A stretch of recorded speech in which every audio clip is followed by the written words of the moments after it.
live on YouTube, and listen back on Spotify.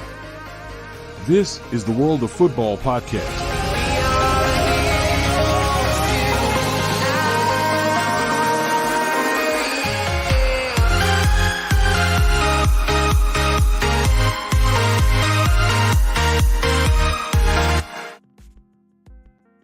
There we are. We're back. Welcome back to the World of Football podcast, guys. It's been a few weeks. We've had exams. Well, this one's had exams. We've had holidays. Some stinking timelines there, and we've obviously had wrestling. Everyone knows how hard this man has worked, and yeah, we are back. The Premier League season is finished. It's time to review it, isn't it, guys? So before we get into sort of the plan for this episode, just so we could, because there is an awful lot to talk about, we've got the review coming up. This man wants his rant on Bayern and also Juventus as well, with a certain Max Allegri losing his job. Let's introduce them. The man, the myth, the legend. Reece, how you doing, mate? Not too bad. It's my first stream in about 2-3 weeks. I've been all over the place. I've not been well, so I'm back. We'll see how that goes. Mm-hmm. But I'm raring to go. The worst Premier League season I've ever watched is finally over, so that's a relief. The most overrated league in football is over. The best league is still going at the moment in Serie A, so that's entertainment. The potentially the best team in football history is 2 games away from being crowned, so I'm looking forward to seeing that as well. So yeah, I'm raring to go, ready to tear into this for the next few hours, see how we fare. Oh, 100%. And the man, the myth, the legend, he's back from his exams. Mr. Julio Leschi, how you doing, mate? Yeah, I'm good. It's good to be back. Well, I say that viewers won't have seen this, but just before we went live, when I popped up into the studio, the first thing I see is Reece and his smug face about how he's right all the time, and part of me wished that I just extended my sabbatical, but I'm here now. I would have celebrated, ladies and gentlemen. Yeah, I know you would have, smug prick. But no, it's good to be back. I've low-key missed this a little bit. So yeah, it's good to be back. Let's get on with it. Oh, we love to see it. And because we have so much to talk about as well, just going to be the quick plug. Like, subscribe, follow us on Spotify, comment. Let us know your predictions and let us know all your stinkers that you've had this season in the predictions. But first thing I want to show everyone, I've started trotting them up. It's taken me a while because, I had a wicked one. Thank you so much, Doug. Absolutely phenomenal. Been in the country for 2 days. Hope you're doing well as well, buddy. But yeah, I haven't had much time to get this done. But long story short, everyone knows how much I love an Excel spreadsheet. I've jotted up a number of YouTubers' points and content creators. Don't worry, there's going to be an awful lot more on there next week. Still got likes of Ben HD, Mini Minter, sadly fogged in and his dad's on this, so we do apologise, ladies and gentlemen. We do indeed apologise, and the fact they got the exact same score as well, and the fact everyone lost to them as well, minus this absolute legend here, Mr. Douglas Horn. Look at your score on that. Yeah, he tied with them. Absolutely very impressive. Interesting. I mean, very interesting. Fair play. Absolutely fair play getting the top 4. I did exactly the same as well, but I had a bit of a stinker in mid-table. Let's have a look at what you guys... Oh, yeah. Let's set about this one. But there's only one that's worse, and it wasn't actually... Well, somehow it was better than his championship predictions. Look at that monstrosity, right in the middle. Exactly. Same score as Irish guy. I mean, who the fuck? I'm sorry. In their right minds, who puts Burnley in the top 10? Like, the hipsters. There's something wrong with football if you're predicting Burnley to finish in the top 10. Aye. We will get onto Burnley very shortly, and especially who their managers linked with as well. Go on, Julio, what was the... I can't wait to throttle that club again. Oh, it's coming, lads. And it's one of the first ones we're going to be discussing as well. But let's have a look at what you guys had as well. So, Mr. Reece is always right, and indeed was always right. Beating Julio by 1 point. 1 point. Now, but to be fair, look how many ones I got. Look how many teams I was 1 place off of. Shocking, eh? Mate, I bet you were fuming just about this alone. To be fair play to Arsenal. I thought they'd bottle top 2 this year, so fair play for not bottling that race. But I think it's down to last game of the season as well, to be fair. I absolutely hate the fact that I gave my club too much of a chance. Yeah, me and all. Yeah, you guys fell into the trap, sadly. Look at that. That's unlucky. Yeah, I mean, hang on. To be fair, I Hang on had a a stink minute. with it as well. Go on. I just want to see if anyone actually did predict Man United to finish outside the top 6. Did anyone predict United to finish outside the top 6? I was about to say the actual table, but that's the actual table. Yeah. Who predicted United to be the lowest? I think it might have been me, actually. Benjamin Bloom 4th, Matt. Yeah, it was me. I had him in 5th. Should have seen that. Yeah. Everyone had United between 2nd and 5th. Nathan, can we see how many teams was I 1 place off of? Too many. So where are you? So we had 1, 2, 3, 4, 5, 6, 7, 8 teams, all 1 place out. 1, 2, 3, 4, 5, 6 for me. So unlucky. How many zeros did I get? 2. Yeah, top and bottom. Top and bottom. Nice. I had happy 3. I'll take that. Looking at some of the others as well. For example, 1, 2, 3. Doug with 4. That's really impressive. Me and Doug had the exact same bottom 3 as well. Did you? In fairness, though. Oh yeah. It's minus. Actually, no. He had Burnley. Luton bottom. I had Sheffield because Sheffield are wank. Oh, they're awful. To be fair, actually, I think it's safe to say that for the West Ham and Wolves predictions, can we all safely agree that we expected them to be where they were? Because at this point, West Ham had made no signings, and Wolves had just seen Lopetegui walk out, or was literally walked out. What, 3 days later? He did. And to be fair as well, the amount of people who put Wolves in that relegation bracket, or cough bottom Irish guy, because of that, considering that Gary O'Neill had just, Gary O'Neill was about to take over, and they'd made no signings, and they couldn't scrap £5 million for Aaron Cresswell. And even though we were right though, to be fair. Yeah, exactly. That's why I had 100%. Them down. And you know what's funny? He is going to get the West Ham job. Which, funnily enough, I did say at some point after the New Year. I said that if Moyes he would be a leaves, good choice. Yeah. But I think we all agreed with you on that one. West Ham getting him as sloppy seconds because Milan fans told him you're not getting the Milan job. And that's because Spanish managers don't work well in Serie A anyway. That's just a foregone conclusion. But it's a good progression from Moyes to Lopetegui. No, 100%.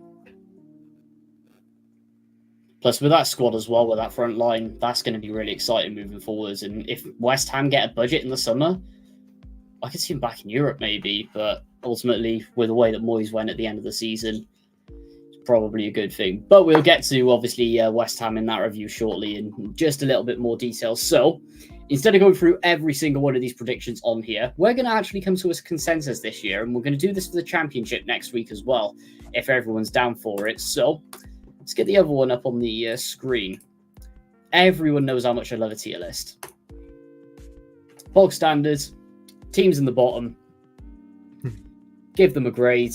Basically, let's rank them off their expectations from the start of the season and how they met them. So, I guess we're going to start with Bournemouth. Who wants to take the role on it first and go from there?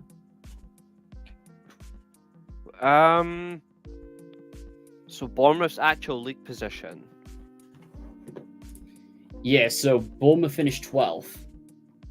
under I think Iraola first season. how you mark so you went UFED CBA. pretty much for most of these clubs. I would say at best I'd say an E. Really? Yeah. I'm going based on actual league position, but also expectation and where it was supposed to be.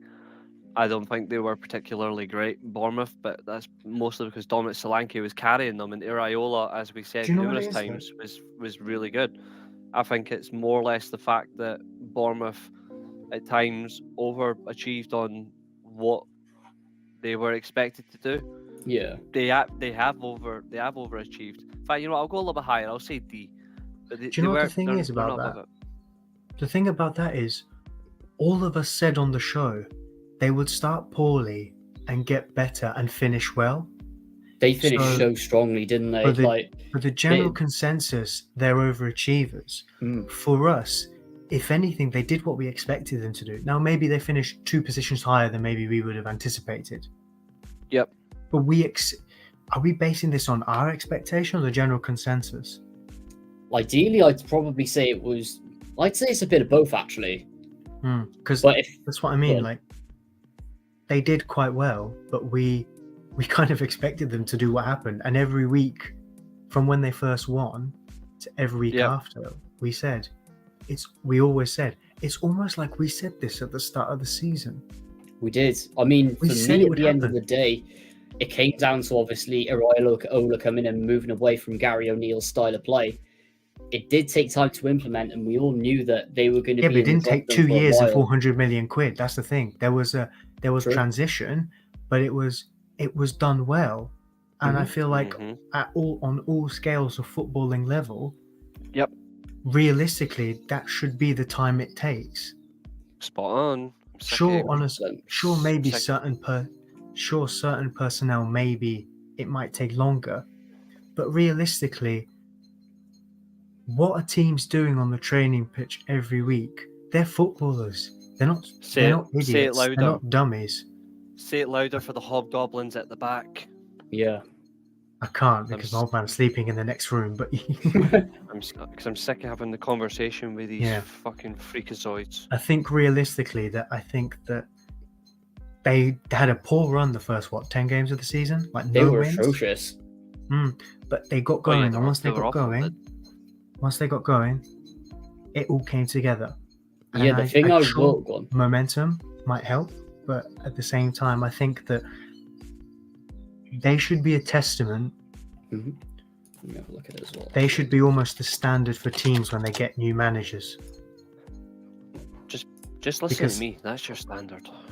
Oh my God, I think the important thing as well is the fact that they did end up sticking with Iraola.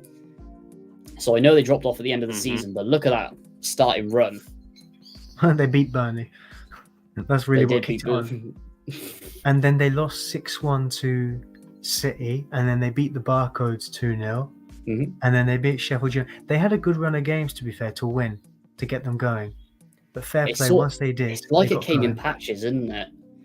But honestly, I actually thought Iraola was going to be gone. Bournemouth stuck out exactly how you should, and rightfully so. Like to be fair play to the owner, the new Americans. Yeah. New American, because he gave the talk last summer, and even though he sounded like he knew what he was on about, none of this Todd Bowley, like he really didn't car salesman bullshit. Though. He didn't convince me though, like with his conviction, but they got what was suited for them, and fair play to them. Like, that's all you can do at the end of the day. So it is 3-0 Bologna, by the way, against Juventus. Wow. So it says a lot that their new manager is absolutely schooling them. I hope he still doesn't go to that job. Oh, 100%. Like I'm hoping it's still more.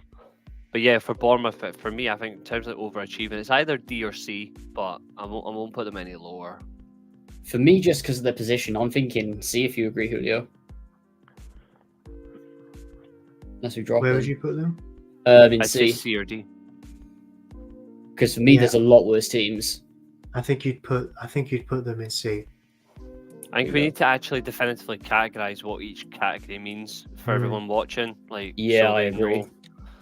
So Because in fairness, I had them 15th, even though I said what I said about, and obviously we all were on the same page about it. I still suggested 15th for them. I would say But- A is exactly where they were supposed to finish. Yeah, So like A is objective complete. Literally like a computer game, objective complete. This is where they were expected to be. That was it. I would put U as objective failed. objective failed. Yeah. Actually, I'm going to go complete disaster, to be honest. That works. There's plenty of clubs in that list for me. Yeah. Nah, yeah. I was gonna say just call it Sheffield United. I literally did make this U category for Sheffield United, which we will get on to. Actually, you know what? Who fancies doing it out of the way? Well, to be fair, I predicted they would get Chris Wilder, so I'll You take did. that. But the thing is, I said it at the start of the season. They've come up. They know their shit. We know their shit. So they're going to try and shithouse as many points as they can from playing, like just not doing much. So They did the exact opposite.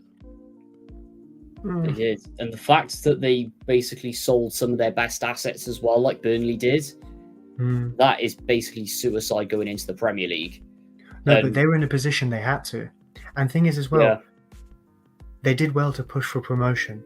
But do you remember what was happening over a year ago? All the stuff was coming out about finances and how everything was going wrong. Do you know what I mean? Mm-hmm. So obviously, good for them as a football club with the owner not willing to invest. So obviously he wants to sell. They've now got parachute payments, so they can, because they've got a lot of players leaving on like end of contracts now as well. Yeah, half of their squad is going. So if Chris Wilder sticks around for a rebuild, I don't know how much money he's going to have for it. I don't know if they'll have a new ownership, but hopefully I'm gonna as a bring football something up club, as well. they can. As a football club, hopefully the parachute payment can keep them steady. But yeah, this is an incredible stat. I've got two things on them. Like one particular about Sheffield United, and the other is about the Premier League. I would put slightly exceeding slightly exceeded, and B exceeded. I'm gonna put a flat out. Sheffield United is officially worse than Derby County. I don't care that it's 11 points. Sheffield United are officially the worst Premier League side of all time. I also And think as well that Derby this 07-08 was a much more difficult and balanced league than this season. They were also ahead of schedule as well. When they got promoted, they were aiming to do it in 3 years. They did it in one. Like, they really got everything completely wrong, and they were doomed from the start. Another thing as well with Sheffield United, they got promoted in quite possibly one of the weakest championship seasons. True. Yeah. Because Burnley, even though they got to the 101 point mark, Awful. they weren't. Well, they were good, but they were just weren't Russell Reading Martin on good. drugs. They were weren't just Reading good. Yeah, They were Russell Martin on drugs. and with a poor league around them. But like going into Sheffield United, another thing to add, and I think you guys will agree with me, with the way that they're aiming with the strength of the championship next year, bottom half of the league, straight up. Especially with the amount of player turnover that's going to happen as well. Yeah. I'm going to say this, and I still stand by it. The parachute payments whole thing needs to stop. Yeah. I don't care if you. I don't care if you get relegated from the Premier League. If you are getting relegated and getting money, then you should be banned from any top flight division. If you get relegated, it's because you've been absolutely wank. Therefore, you deserve nothing. It's almost like it's like what I said 6 weeks ago, when I said if whoever wins the Premier League, give them all the TV money. Yeah. They're it's literally second down. It makes no difference. You get nothing for finishing those positions. You only get something for winning the league. If you get all the if you win the FA Cup and all that, you get all the FA Cup money from winning that final. The TV money from the little bit elitist though, Reece. No, I said at the time it is elitist, but That's how it should be. Like, if you've won it, then you should be entitled to all the money. You shouldn't be sharing something that you've went and won. Like, no TV money should be handed until the end of the season. So if Liverpool had won the league, I'd give all the TV money to Liverpool. I have the same energy.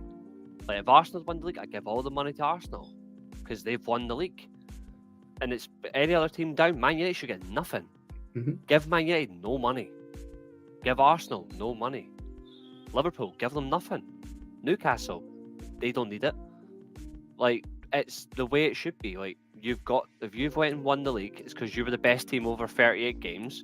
Yeah. Therefore, you should get all the prizes and its rewards for it. So in circumstance, that's how it should be. So to hell with the rest of the league. That's just how it is for me, and I stand by it. And yeah, Doug, they have, but they're also considering one other weird name, which makes no sense. I'm still trying to figure out why, but yeah. Sheffield United, they're the worst Premier League team of all time, and they should be told never to come back. That should be their Premier League relegation reward. You're getting no 100%. money, you just get banned instead. Just blacklist them. Yeah, because another thing with parachute payments as well, I'll quickly add before we get to Julio. Correct, Doug. Correct. Is who remembers Norwich a few years ago? Up, down, up, down, up, down. Old Delia Smith taking it because of Daniel Farker. She loves it. She does. All She of that loves money. it German, doesn't she? Not a good German. Still loves Germans nonetheless. Yeah, but she doesn't have a good track record of good Germans. Well, no. She can't get the Germans she wants, so she waits till it's 10-2 on the dance floor, where she goes, anyone will do at this point. So she stumbles on those appointments. True, but also Daniel Farker doesn't even look in any way remotely German. Like he looks like a stag. He looks like somebody on a stag do every day of the week. Oh my god! Jesus Christ, Doug. There's your comment of the night. I mean, it's accurate. I mean, I wasn't gonna say it, but yeah, yes. I mean, to be fair, like that's that. So I wonder. Let's have a look at the numerical advantage here. I just want to have a look at one thing, because I want to see just how much of a pervert she really is. Yeah, I mean, he's 47, she's 82.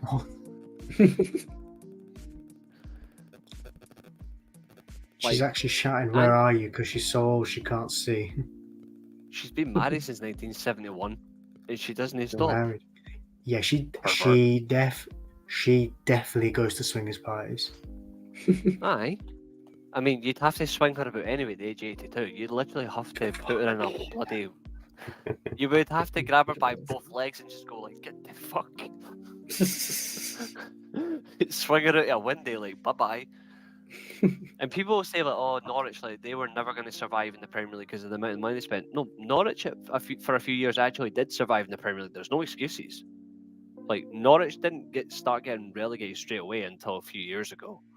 Like they actually did stay in the Prem for a good few years. So the whole thing of they stayed in for 3 years. Yeah, and they made money from that. So there's no excuses for the fact that Delia Smith is one of the lowest,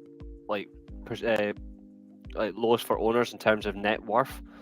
Yeah, because it's sensible because the Premier League money was there, and the fact that she's one of the lowest in the Championship now as well, which is, to be honest, quite astonishing. And the fact that they are fan owned as well. She's never put the club up for sale, so this is why I say when people had a go at me saying why are you critiquing Norwich's owners over the value, because she's never once put the club up for sale. Like she's kept them. If anything, it's their own fault. She's actually taken them with her to the grave. Yeah, it's her own fault. When she dies, Norwich dies. But they're already dead anyway. Or the Canaries rise. They fly with her out of the picture. It'll be interesting to see where they go once eventually she does leave that club. But to be fair, she should sell that club. It's not going to make much of a difference anyway. Like Norwich are going nowhere.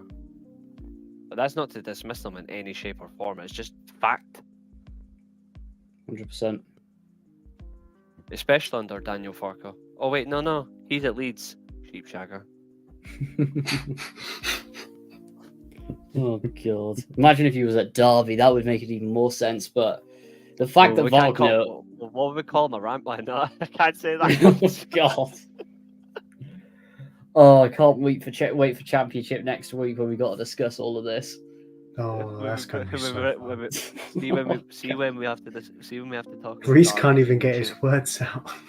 No, whenever next time I see the name Derby County, I'm just going to say their manager's a rammer.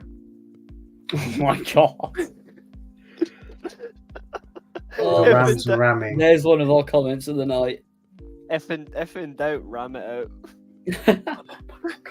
Reece, I bet you say that a Oh, lot, what's you this turning horny into? bastard. No, that's the first time I've ever said that. Out loud, just yeah. like my prediction 7 months ago, I do things live for people's amusement, and I make it look and sound good. I mean, I slated, like, if you can remember, like, we were literally listening to my predictions, and Nathan spoke about the Everton defence, and he said Tarkowski was a good centre back, and he got ripped apart. Oh, Instantly. Reece actually absolutely had me for breakfast that stream in August. I absolutely love that I just brutally went for you, like unhinged. Like I was like, I'll give you Bramthwaite, but Tarkowski. Come on. Behave. Rewatch that podcast if you can, guys. It was fucking funny. It's 32 minutes and 16 seconds in. Oh mate, that section was just. I had a stinker that day. It was more beautiful that you predicted Everton in the relegation zone, and then I turned around and said, "That's the chances of Everton being in the relegation zone is like Ajax winning the treble." Oh my God, that was when I put the curse on Ajax, wasn't it? As well. ahead of the curve. Oh my God. That was so funny though. When Nathan put Everton relegation, and then you went, Everton aren't going down. I was like, what are you on about? You slag them off every week. What do you mean? I mean, I agreed with you. I was shocked. You were shocked that because I've been slating them for so long. You're like, how the fuck is he defending this? So I'm never going to take credit for it. I'm never going to take credit for you agreeing with having the same opinion as me, the same way you would. But I was shocked. I was like, what's going on? So as we are now actually at Everton, where on earth do we go with this one? Because the fact that they survived with all those points deductions and Sean Dyche just doing Sean Dyche things, that's pretty decent. I'm going to say something crazy. Because they would have finished like 11th or 12th. I'm going to say 50. I'm going to say 50-50 because a lot of people had them going down. I would say it's 50-50 because it's right in the middle where they would normally finish, coupled with what they were actually expected to do. And if they hadn't had those points deductions exactly, they would have been close to the likes of West Ham and Brentford. Like, they would have been really hot on their tails, and I think that really sums up. Sean Dyche isn't a great manager. I've said that a lot, but he makes do with what he's got, and the fact that he was still able to get them to where they were, compared to the base expectation, I can only say 50-50 is fair. The only thing that does actually worry me with Everton, and it's to do with their fans, is what if they do another Big Sam to Sean Dyche? I don't think they will do another. No, they won't. I don't think they will, and the reason why I don't think they will is because they know how much money they're in. They know that people have actually seen their reports now because, we did it first. we did it first on stream, and people have been doing it since. Everton can't afford to sack him because if they sack him, there's no one that's actually going to want to take that job because they know that 777 can't be trusted. For the whole takeover as well. So Everton would be smart just to stick with Sean Dyche. I think what Sean Dyche offers is stability. He's a very strong character who can galvanise a football club and get it going in the right direction, and he's proved that this season. I think what was really good actually was when they got the first points deductions and they went and beat, albeit these aren't the best examples, but they played they played Chelsea and the Barcodes, and they won both games in the space of a week. And they didn't just beat them. They outworked them as well. They were aggressive. They were energetic. It was actually exciting to watch. That's a fact. They had the second most clean sheets in the Prem this season. Exactly. and they were second, like towards the end, near the bottom of the league. Like it's frighteningly bad. which without the points deductions obviously shows they would have been further up the table. But notwithstanding that, I think Sean Dyche has been really good with them this season, and Yeah. I'm very curious to see how this summer goes around with all the takeover stuff going on. 100%. And Knows also, what's happening. also the think fact for is, he's them- going to clear out the deadwood as well, and how much money he's going to have to spend. Because if he's backed, I reckon they could have a relatively decent season. I think for them, the smartest option in the summer, this might shock you, but I think the smartest thing Everton can do in the summer is sell Amado Onana. Yeah. I think it would actually be the smartest thing. It's, yeah, Yeah. T-Rex Yeah. has certainly done that. And I'm not saying they should sell Onana because it makes them weak. I'm saying they should either sell Onana or sell Branthwaite, because you're going to need the money, especially if you want to reinvigorate that squad in a conjecture of competing to a degree with who's around them.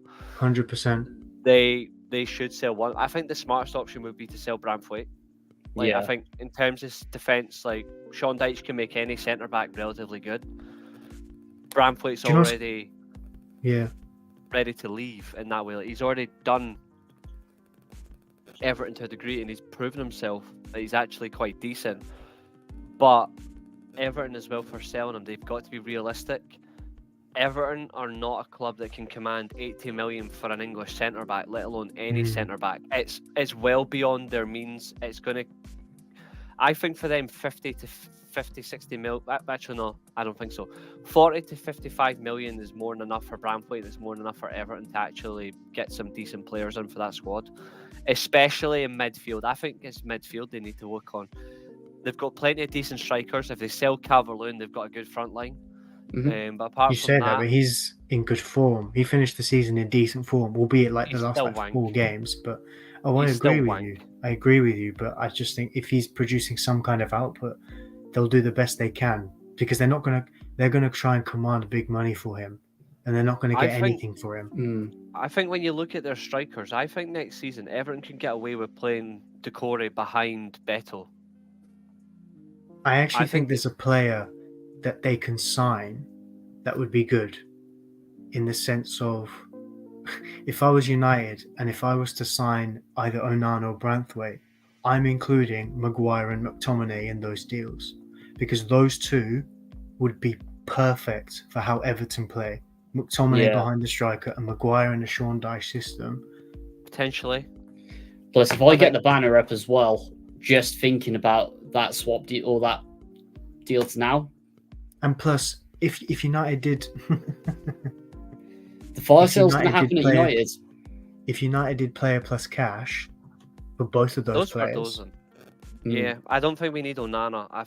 I like Onana, but I don't think Onana's what United should be looking at right now. That's not because I'm saying Onana's not good enough for Man United. I'm saying right now United need to look at the entirety of the defence first before even considering a move for Onana. Yeah. Like, Man United's defence is such a massive problem that even going into defence midfield, that should be immediately after involving the defence. I'm seeing United fans all summer saying we should sign wingers, we should sign strikers. No, not Go wingers. away. Like, no. Like, Man United need to sign 3 centre backs, a left back.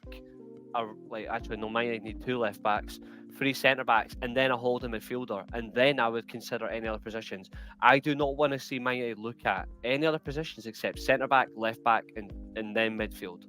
I think apart like, from maybe a cheap option striker, someone as like any other experienced option, or someone who can come in and do a job instead of Højlund, because that rotation is needed. Unfortunately, the one we want is not going to happen.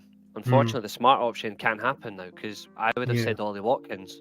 I still say Ollie Watkins. Any Man United fan that wants Ivan Toney, what are you betting on? Because that's a stupid move. But yeah, for example, like as you mentioned with Ollie Watkins, would fit perfectly into that United squad, even with a rebuild. Even though Manchester United are one of the biggest clubs in the world, why would he go from Champions League football with a former winner to Manchester United, who are in a rebuild and a bit of a shaky disaster with no European football?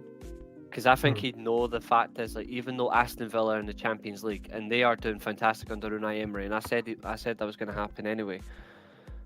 When you look at the gravitas as well, 27 years old. Yeah. He's not even going to get in the England squad, by the way, at the Euros, which is a shame. Like, I That's think an he outrage deserves for it. me. He's not even going to get in that starting 11 or even close to even getting enough minutes from the bench.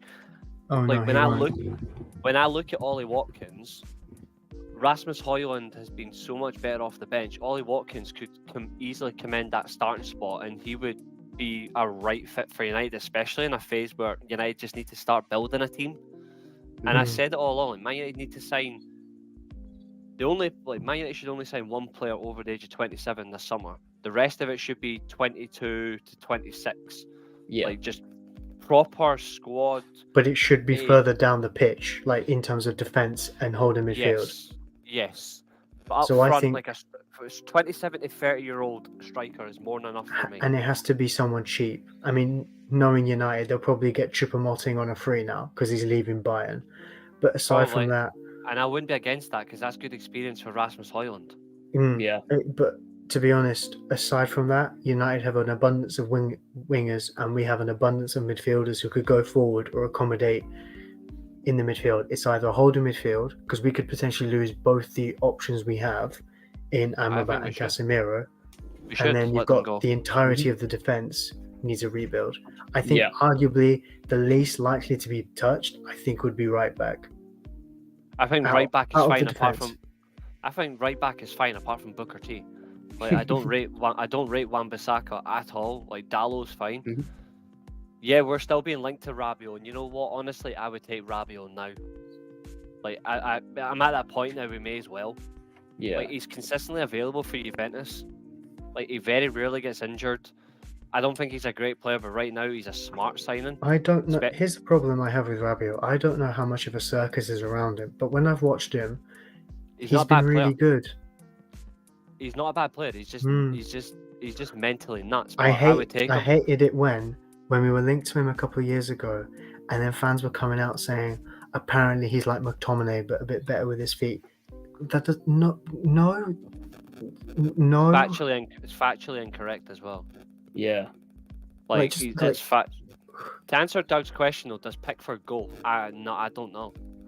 You know what's funny? The only place I could actually see Pickford going, weirdly enough, is Arsenal, because apparently Ramsdale could be going to Newcastle. Yeah. But with Pickford, who's England number one, who is going to soon be displaced by Pope, is Pickford going to be second choice at Arsenal a smart move? No, I don't know where he sees it. For me, that's a bit of a waste of money, but yes, Doug, I wholeheartedly agree with you on that. Yeah, we'll come to them very soon.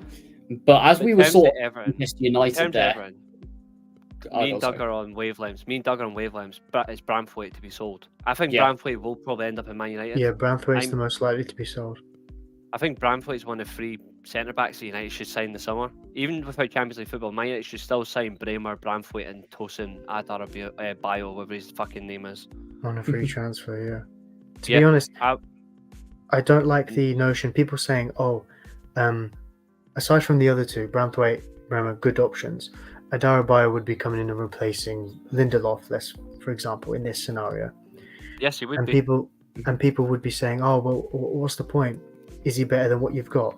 Well, yes, but also, if Lindelof can go on a free, because you're not going to get much for him anyway, Adarabioyo comes in, doesn't do well for a year, that's still a sellable asset. So financially... you could still sell him for like good 15, 20 million, give or take, even if he has decent... Another thing about Tosin Adarabioyo as well, nothing against Lindelof. Lindelof is actually very good at playing the ball with his feet. But in terms of physicality, like, Tosin completely owns him. He's got some... How many games have we gone into it knowing Lindelof is playing and been worried about who he's up against? But he has proven against certain physical strikers he can handle it. The problem is when he gets completely outnumbered, and that's what people just ignore. Like, Lindelof against a physical striker. Yeah. No, it's Lindelof against a physical striker and a pacey winger who's going to double down on him, and he gets no help. This is what people forget. But that's what I would do. I think he'll probably end up going in the summer anyway, Lindelof. I think it's wise to move on. United should let go of 3 centre-backs, sign 3 centre-backs. Yeah. I think United should go all in this summer and spend 200, 250 on defence. To be honest, I think looking from an outsider point of view, basically get Most rid of the of money needs everyone to and go in. restart Yeah. it. Start Most again. of the money needs to go into that defence. I mean, I put all the budget in defence. I Hmm. would. I put all the budget in defence, even if it meant neglecting midfield. Unless we signed one midfielder at the end of that after signing defenders, I would go all in on defence. But at the end Reece- of the day as well, you've got to get rid of just the complete and utter deadwood and the wasted timelines of Anthony Martial, for example. Exactly. And No, he's gone. He's gone. United, So that's a good sign. United are already about to save about £600,000 in wages because of the Champions League thing. Like, Yeah. Bruno Fernandes' contract is going to go down from 240 base wage to 180. Marcus Rashford is going to go down from 300 to 225. Fantastic. Jadon Sancho is going to be 265. Like, it's big Good. base wages coming down, but like, I'm not bored of it. Sancho's wage should go down even more. What has he Yeah. done at United to warrant even staying above 200? It's overpay from the past regime. But to be fair, Yeah, of course. frankly, 92,500 for certain players for all their wages coming down by 92.5 is completely fine. Circumstance being though, with European football, I would bring their budget down by more than that. If you don't qualify, to be fair, the Man United budget for me, there should be a cap. Like, only certain players should be on 250 above, and that's like your very best players in the world. Like, Fernandes isn't the best player in the world, but he's arguably Man United's best player. So I would say 250. If you want to be on Fernandes level, you've got to genuinely be that good. If you're not, then you shouldn't be getting it. Like, anything else below that, it should be categorized 200, 150, 125, 100, and youth players that get into the first team should be starting at 40k. And also, You got to earn have the base wage capped, but put more into the performance-based bonuses. Yes, because then it gives absolutely. players incentives. Yeah. and make Guarantee you want to actually you earn see your pay. more output. I guarantee you see more 20-plus goals a season from certain players. But I would make it certain where you have to do it. For example, a striker, if it's Consistently. performance-based, they've got to do it 3 seasons running, 25 goals Yeah, of course. in the Yeah. league only. Like 25 league goals, not 25 goals in a season. It must be 25 league goals to earn a good. No, I say, feel like 2. 25 in the league alone Mhm. is a little unrealistic, especially for the quality of strikers out That's there the now. point. That's the point. It's if wingers can get 20 to 25 league goals, then there's no stopping a Man United striker who can do it. So, like, this is what I'm saying. Like, you've got to actually earn all this. No, but And even the people are gonna wingers say are I'm few and sounding far harsh, between. but they've got to do Yeah. better. Like, I'm expecting 20. I'm expecting 20 goals in all competitions from a winger, and I'm expecting at least 15 assists on all fronts. I'm expecting at least 35 goal contributions from a winger every season. Mhm. Which might sound harsh, but when you look at the likes of Liverpool, when you look at the likes of City, they're getting 35, 40 goal contributions a season. But If they've you play got for Man United, the you best should of be the getting best. That's the thing. Yeah. City have the best of the best. United don't. That's the sad. that. Even when indictment. City and Liverpool sign players that aren't actually there yet, like Darwin Núñez had one good season at Benfica.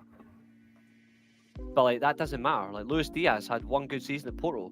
Mohamed Salah had 2 good seasons at Roma, but he wasn't a world beater. Like, he wasn't a world beater Mhm. until his second, third season at Liverpool. Like, True. but they were True. but they were delivering numbers, and I'm like, these are guys who are going to get to that level, who are going to deliver. Like, Riyad Mahrez dipped after that brilliant season when Leicester won the Premier League. Man City still signed him, and then he went on to be much better. You've got to earn your stripes. You've got to earn the numbers. You've got to earn the Well, pay of packet. course, But you're but still Did expected to deliver. Like, Mahrez get those kind of numbers? Because some players can get those numbers. Like, I can Yeah. see a Rashford getting those kind of numbers because of the way he plays. There's more goals in his game than other creative aspects.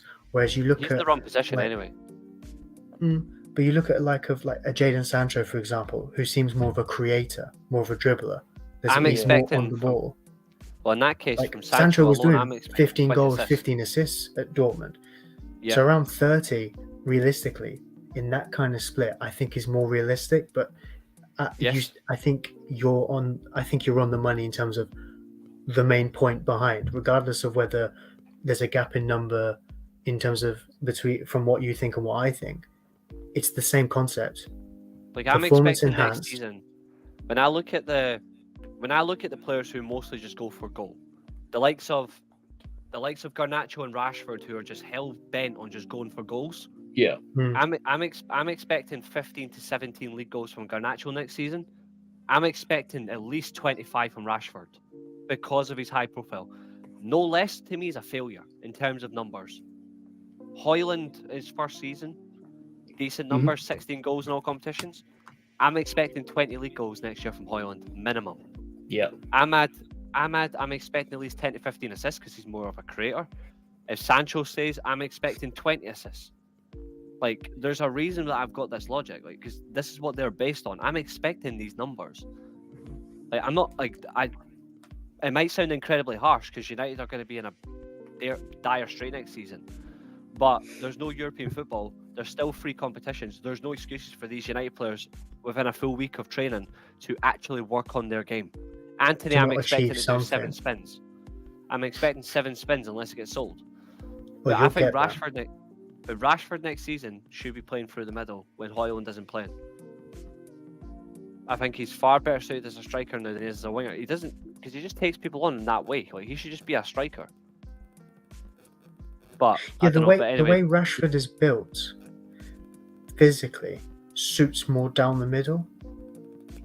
Yeah, I think he's more a few years ago he was fine when he was a lot more mobile, but now it seems like he's so big that it's almost like he gets in his own way. He can't dribble and run past players the same way he used to. He seems to be able to run into players more.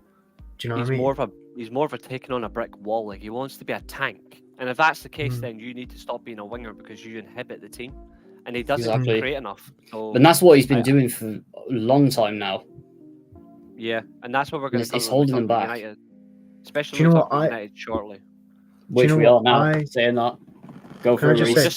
We'll just skip to United. Fuck Arsenal. Can I just make a point? I wouldn't be against seeing more of Bruno Fernandes in a false 9 next season. This isn't based on the fact that he's played there like last week. It's been something I've wanted to see for a while, a lot more of, because I just think that what he offers, when we've seen the best of him, obviously he's not been in that position. But I just think that if you are able to incorporate a holding midfielder with Mainu and then Mount and then Bruno in a false 9, with players like Rashford and Amad Diallo, for example, or Rashford and Garnacho or something, I think you can get more goals out of their game with those two in the winger positions, and with Bruno not only being more of a goal threat playing further forward, but he's able to still drop in, still create the same way he normally tries to. I just think that I'd be in theory, I'd be intrigued to see what we saw under Ollie, almost those kind of numbers. I'm not saying we'd see exactly the same numbers, but I think we'd see more of the strengths we saw then incorporated in a false 9. I'm not sure if it's wise to put him in a false 9 role, especially if you're suggesting Rashford and Garnacho. That's two of the same winger, but that's far too similar. They're both just going for goal. They're just examples I've thrown in. But like, because I'm always like, you have one type of winger on one side and a different on the other. Do you know what I mean? It seems all our left wingers are the same and all our right wingers are the same. I think United next season need to play the same winger on both wings. I think United need to play 2 creators either side. Especially if when you look at United in general, I don't mind United's wingers chipping in for goals, but I think in general next season, Garnacho coming off the bench is completely fine. I've got no issue with that because I think you can then the second half, for example, like 60 to 90th minute mark, that last 30 minutes where United are just being creatively dominant, the last 30 minutes Garnacho can just come on with that extra steal and want to shoot. He can go for add to his goal tally and it'd be wise. United next season should be starting Jadon Sancho, Amad Diallo as the starting wingers unless they sign Michael Olise. Then it'd be Olise Sancho for me. But I think if you're playing if you've got a striker in Højlund there, I'd agree. But I think if in my scenario you're playing Bruno as a false 9, I think you need one of those goal scoring wingers in there to almost balance it out in a way. But you're right. United are a complete disaster. Don't worry. I'm going to fucking slaughter my club in 2 minutes. If Bruno Fernandes in certain games plays the false nine, then I'm playing Rashford and Garnacho because that means he can dip in. Similar to Certain Liverpool games. did with- I must emphasize certain games, not consistently, unless But it's the like main proving to be games- the most effective thing ever. But there's obviously going to be rotation, and this is assuming if we get a Choupo-Moting as well, it gives us more a variety, more options. Yeah. Because the thing is, we saw Sancho as a false nine last summer, and we didn't see any of that at all this season. Granted, 4 games in, he was basically binned, but I'd like to see us try it in pre-season, and it gives us more of a rotational option in terms of a lineup, in a way of fitting players in. I'm not saying we should try and accommodate players, but ideally, I want to see a team that plays a certain way that the manager wants with his principles, but can also enhance players and their strengths. I'm going to say it on the long lines as well. I know a lot of people are in favour of keeping Ten Hag because there's no one out there. For me, if United really want to be more effective in a system, like I think De Zerbi would be the worst choice. Yeah. I think Roberto De Zerbi would be the worst choice for Man United. Not because I don't rate De Zerbi. It's the fact that De Zerbi against certain teams is really overly exposed from his high line. Like it's not like a high line. You need to still be able to coach a defensive game plan. He doesn't do that. It's all about attack. And I know that's Rich come from a Man United fan where all about attack at one point. Well, yeah, but we still had an effective game plan where defenders could still defend. Under De Zerbi, it doesn't work. I think Thomas Tuchel would be a wiser option if he if he doesn't get snapped up by a club. I think he would bring a pragmatic approach in that sense. But I actually think going forward for a few years, I think honestly, Man United can do no wrong than going back to Jose Mourinho. Yeah. Yes. At the end of the day, I think with it's wiser Jose to be Mourinho, pragmatic. It's wiser. Here's the thing. and that's what Exactly. Manchester United need right now. Here's I what you think get with they- Mourinho. That second place finish, it was with a worse squad than Ole's, but it was tactically disciplined and defensively solid, at least for the first half of the season. And we got goals. Expected goals for Man United that season was like expected goals for and against in terms of a goal difference. United were expected to finish 5th in the league. And also, But that's a Jose wins fact. you trophies. What if you're going to get Jose in? You have to build a good team, a good spine, a good core, because then when he teaches that core to win, no matter who comes in after, they learn that. Yeah. Because here's the one thing we've discussed before: 4-0 Yes. FC was exceptional. Within 12 months, everyone was washed. The style of play was boring, drab, and it was terrible. And Jose had to go. And ultimately, a say- little bit of an element in there is when the ego started to develop a lot for me as well. Yeah, He just lost the dressing room. I think it's a baseline for him where you can look at this team where right now I'm looking at who would actually in this Man United team, who generally would Mourinho love to work with? Easily Lisandro Garnacho, Martinez. Martinez, yeah. Kobe Mainoo from a young midfielder he can work with and give a defensive element to his game, but also allow him to express his movement going forward. Not gonna lie, he would love Fernandes as a number 10. Like he would love the ability to coach Fernandes in that 10 role because he would keep him in that 10 role to dictate play. He would love working with Garnacho because he loves a winger that's able to counter-attack and transition really quickly. Diogo Dalot easy. Luke Shaw would be sold, so I'd already be celebrating.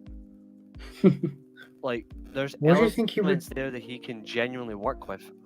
What about Marcus Rashford? Because I just think that when it was going wrong for He'd be Jose, sold. I think at the time, I think Marcus was one of the very few players still trying. At the time think of when he everything would- was going wrong. And I think it would be make or break with Rashford. I think Jose would come in and he would go, either you produce output or you're gone. And I think I think there is huge potential with what Jose could do to Rashford. To be honest, I can see a Dele Alli situation of what happened at Spurs. I He think the pushes one him to the thing that- limit and then bins him. I think the one thing that could go in Rashford's favour if the manager's fine with it, because he barely does it anyway. He only does it on the odd occasion just to get the limelight.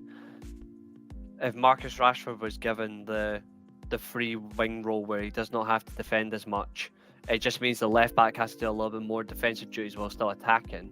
At least Rashford be the furthest forward where he can attack.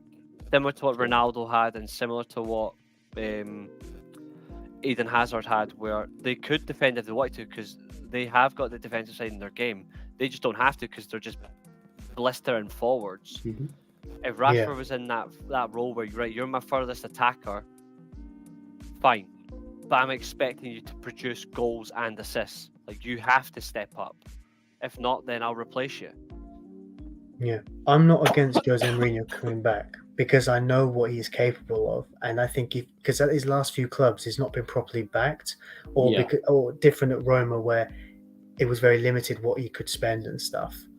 And I just think that final season, that final 6 months, it was almost everyone knew it was going to end. It was only a matter of when. So no matter what happened, it wouldn't have changed anything. But given his body of work, winning the trophies and then finishing second, and one thing he always did in the second half of that season, there were many times when he called out the mentality in the dressing room.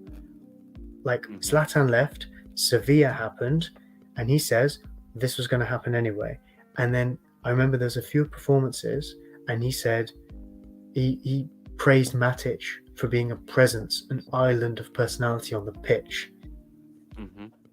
And when you looked at the players in that dressing room, a lot of them they weren't fit for purpose. And I think people complain about how defensive and pragmatic he was at United. I'm not being funny. If my 5 centre-back options were Chris Smalling, Phil Jones, Eric Bailly, Marcus Rojo, and Victor Lindelof, Daley Blind, I don't think he did use him a few times, centre-back. Daley Blind was his best progressive centre-back in terms of... He actually had the right partnership. If you had a better centre-back beside Daley Blind, you actually had a more substantial centre-back. But that proves the issues with Man United this season, where Lisandro Martinez was out for pretty much the entire season. We saw how badly United lacked in control at the back. Well, the thing is, we saw at Ajax, Blind was the organiser. De Ligt got all the hype, but Blind was clearly the organiser in that back four, or even that back three when they sometimes played a back three. And this is where this team really is weak, and that's why I think United need to go pragmatic. I get it, like, but you get defensive solidity and tactical discipline out of it, and eventually that base will have already been built. So if a new, say, an Ancelotti comes in after Mourinho and he gives the attacking players more freedom, you've already got that defensive solidity and tactical discipline in there already implanted. I would say a natural progression if Manchester United had done it. If Manchester United got Jose Mourinho and went down that tactical discipline approach, and then you just work your way up, and you've got the team in a base structure that's organised, because Ten Hag does not got this team organised in any shape or form. Like, that's a massive weakness for him and a contradiction. Naturally, after Jose Mourinho, for example, I would immediately go straight to the next one. I would go immediately towards Sergio Koikenchao. It's the same... immediately. It's the same structural landscape, but it's a more progressive style, but it's the same principle. And I think that's the key element, is it's got to maintain elements of principle. And if it doesn't, you're going nowhere. And but with a natural evolution, similar to what City had with Mancini, Pellegrini, and Pep.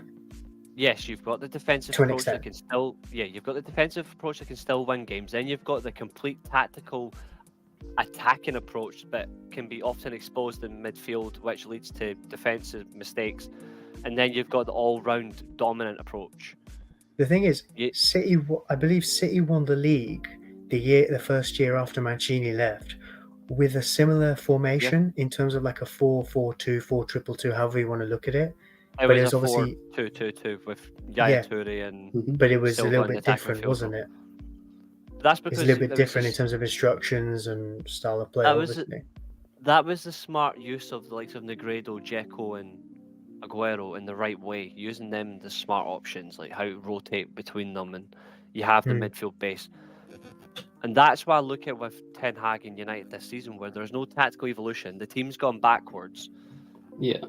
You concede the most shots in the Premier League. Like Man There's United no should not be. solidity. There's no discipline. And people are saying that United need to consolidate top four. And you've seen the group chat that I'm talking about. Like, I'm not saying Man United should be challenging for the Premier League within 2 years, but I'm not saying Man United should aim to be a top four club consistently and fight for the domestic trophies. No, if you consistently fight just to be in the top four, you just become a top four club. Mhm. And it's hard to get away from that norm. Look how long it took Arsenal to get away from being a top four club to being 2 points off the Premier League. Do you know what? I don't think it's dangerous. That's why I think this season is a complete disaster, because this team I is going don't nowhere. think, because I was watching a United fan channel talk about like expectations for the next 5-10 years. I don't think it's beyond the realms of possibility. If you were to make a change now, I don't think it's beyond the realms of possibility to suggest multiple domestic cups and a league title between 3 to 5 years.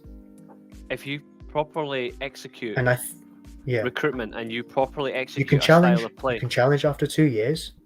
I've said this before, Mm. and people You can call me challenge the after same, 2 but I'm years. backed up.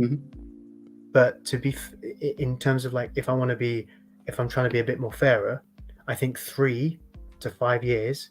If a league title isn't in that time, then I think serious questions need to be asked. 100%. If you're not challenging after 2 years, questions need to be asked. That's in terms of if everything's executed really well. Like we saw Liverpool under Klopp after 2 full years challenging. With a style Yeah, of play that's another prime example as well, and this is sort of in the top four debate, but these two can massively make a statement. Look at Newcastle, bottom They're of the not going to league, finish in the top four again. and then straight in the top four. Aston Villa, slow progression, going from what was it within 4 years? Surviving relegation by one place, bang, straight into the top four and one of the most consistent sides all season. Better side than There's Newcastle as well. exactly. I still stand by that. For me, there is absolutely no excuse for Manchester United to fail another rebuild. And if they fail again, they are finished as a club. Here's the thing: there are blueprints it makes there. Me sick. Yeah, it makes me sick that I'm seeing Man United fans saying that we should aim for top four next season. I'm like, no. Like, if we aim for top four, then go away. Like, next year, I'm not saying Man United should win the league, but next year, I'm expecting Man United to win the FA Cup and the Carabao Cup. Like, I don't care where we've Man United finished in the league next year. My expectation is Man United better win both domestic cups. Because whoever's new manager next year needs to build on a framework of actually winning trophies. Yeah. Now, I would say that was a little bit contradictory, saying, "Oh, Man United should sack Ten Hag if they win the FA Cup final." Yeah, I'd still sack Ten Hag if we win the FA Cup final, because he's taken this team backwards. You can't go from third to eighth and be told to keep. You cannot be told. I don't care if we made 2 cup finals last year and finished third. That was last year. We went this year from a cup final and 8th position. That's not defensible. You cannot defend that. That's a complete disaster. And people are going to say, oh, but the injuries, you've had 34 different defensive partnerships, 15 different centre-backs. Yeah, because we spent 400 million on morons. Yeah. Like, Ten Hag's talent ID is ridiculously shocking. Like, it's awful. So, it's where we deserve to be. So, as far as I'm concerned, it is a complete disaster. And any United fan next year who wants top four, fucking don't speak to me. Don't speak to me, because top four is for Arsenal fans. Can I just point something out as well in terms of generalization from what we've seen of teams in the last 20 years?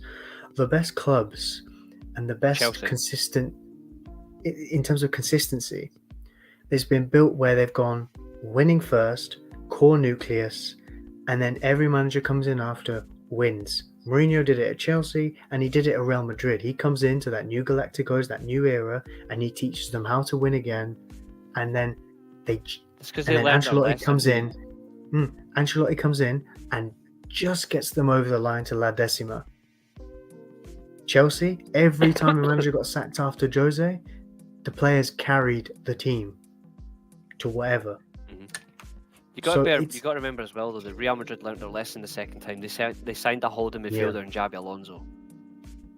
And Khedira as well. But together, those two work so well. That's what United should look to in the summer. Like United should look to an absolute destroyer of him. Doug's not. I know Doug is going to find me crazy when I say this. See, Man United in the summer, one player I would actually look for is play beside Kobe Mainoo. I'd honestly sign Emre Can from Dortmund. Wow. Wow, Even though bold. he used to play for Liverpool, honestly, I would take Emre Can at Man United. The Or other a thing player as on well, that though, similar level, or a player of similar level, because he's an absolute nightmare to play against. the other thing as well, in terms of like what I was saying about dynasties and that, clubs that like Liverpool right now, they've had Klopp for what, 8 years? Yeah. And whether you want to call that a dynasty or whatever, Underachieved dynasty. they are not in the best position now going forward, because a new manager will come in and he won't be able to maintain what Klopp did. That core nucleus was what Klopp. Do you know? It's like if They've the core underachieved a little nucleus. bit in terms of the league, but in terms of Well, they elsewhere, have, of they've course. definitely done For me well, as but well, they've this is underachieved. reminding me a lot of when Sir Alex Ferguson left Manchester United. Yeah, Just leaving didn't with a really weak yeah. squad in transition. And I getting think out the what one he thing, can. though, the one thing is, though, I don't think Klopp's left Liverpool in a weak position, though. I don't think he has. I just don't think Arne Slot's the right person for Liverpool. I don't understand it. It says a lot when even Jamie Carragher's on. It just shows how bad the market is when Thomas Tuchel's literally right there. I think Tuchel would have been a good fit actually after Liverpool. Yeah. And I I think think United public should- opinion. United The may thing say is, United otherwise. Tuchel would have got it going straight away. Arne Slot's My- going to take about 2-3 seasons for me. United have Do you know- got to jump the if he's gun and lucky. get Tuchel. It was similar with United when Sir Alex left. If we'd got Ancelotti in, for instance, straight after, we would have won more trophies. Also, Woodward's Galacticos approach would have worked because A, he would have signed the right players, and B, no one would have flopped under Ancelotti, and C, everyone would have come for Ancelotti. Mhm. And that could have kept something going. We could have had Ancelotti for 3 years and then Jose for 3 years, and it all would have worked so well. I would have said Mourinho then Ancelotti personally. I think in order you go for Mourinho then Ancelotti, not Yeah, Ancelotti yeah, of course. Mourinho. Yeah. Of course, but I'm just saying, hypothetically, for instance. That's But what United should have done, but United made the massive mistake. United choosing Moyes over them was weird. I don't think they chose Moyes over them. I think it was Moyes. I'm I pretty know sure was like 5th or 6th choice. I know Sir Alex obviously retiring should have been allowed to pick his manager, but he just picked Moyes because he's Scottish. Yeah. And Well, he's played. here's the thing. He I think should have realised that United are. And it was also the hype as as well of just being consistent with Everton. He should have went for the fact that he built a team that knew how to win. Yeah. He should have went for Mourinho as his heir. there was some confusion there because here's the thing. And Fergie said in his book that him and Mourinho met at Christmas. Now, I don't think Mourinho knew Sir Alex was retiring, and he said in that he knew. conversation, He knew. I don't think he did. I don't think He knew. at least not until. No, he knew because he told Guardiola 3 weeks later when they were in New York. He True, told no, but Guardiola what I'm saying is, he told him not to go to Bayern Munich, and he's like, I'm still going. Well, no, but the thing is, Sir Alex said to Jose, whatever he said, Jose said to Sir Alex then that he was heading his way anyway to Chelsea, and I think it's documented in his book.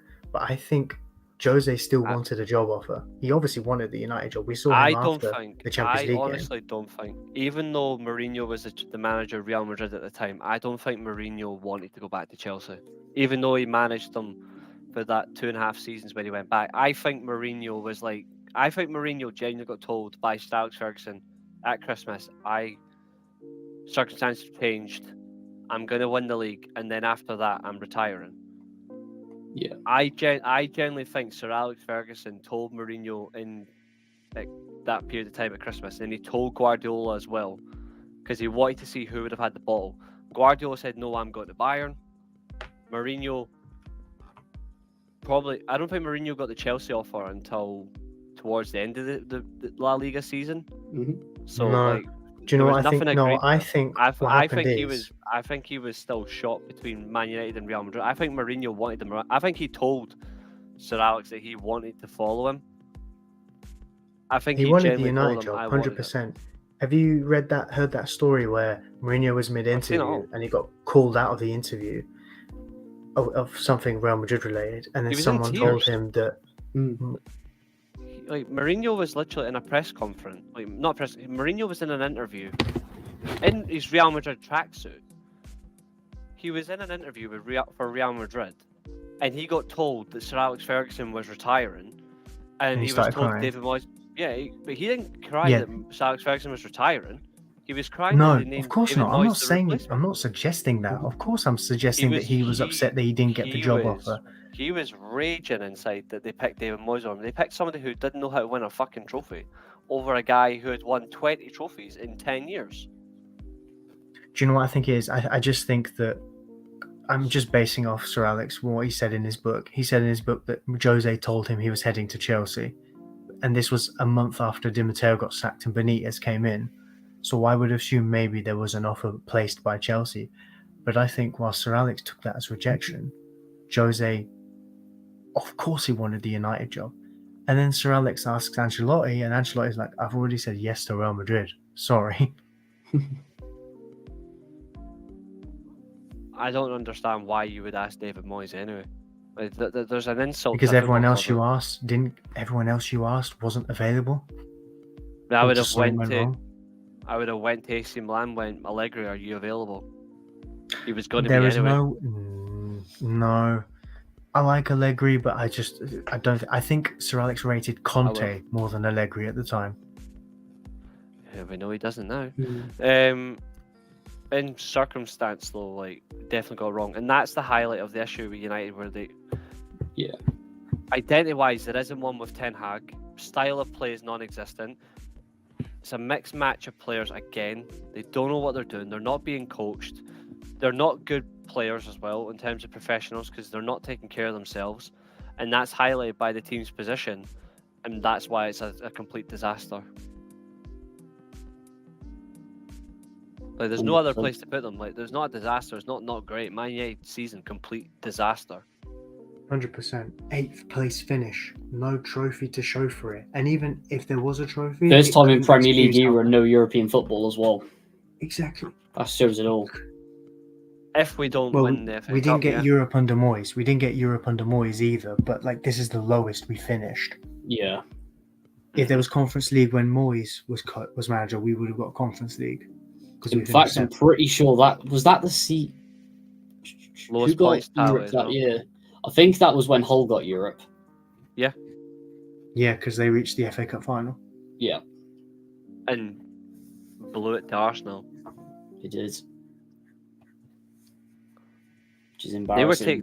They were taking the piss out of Arsenal as well in that game. They were 2-0 up and they started taking the piss out of them. I was like, No. I was watching that with a friend of mine who's an Arsenal fan, and she was like, we're so going to win this. And I'm sitting there going, 9 years for a trophy. If you win this, I wouldn't be surprised now.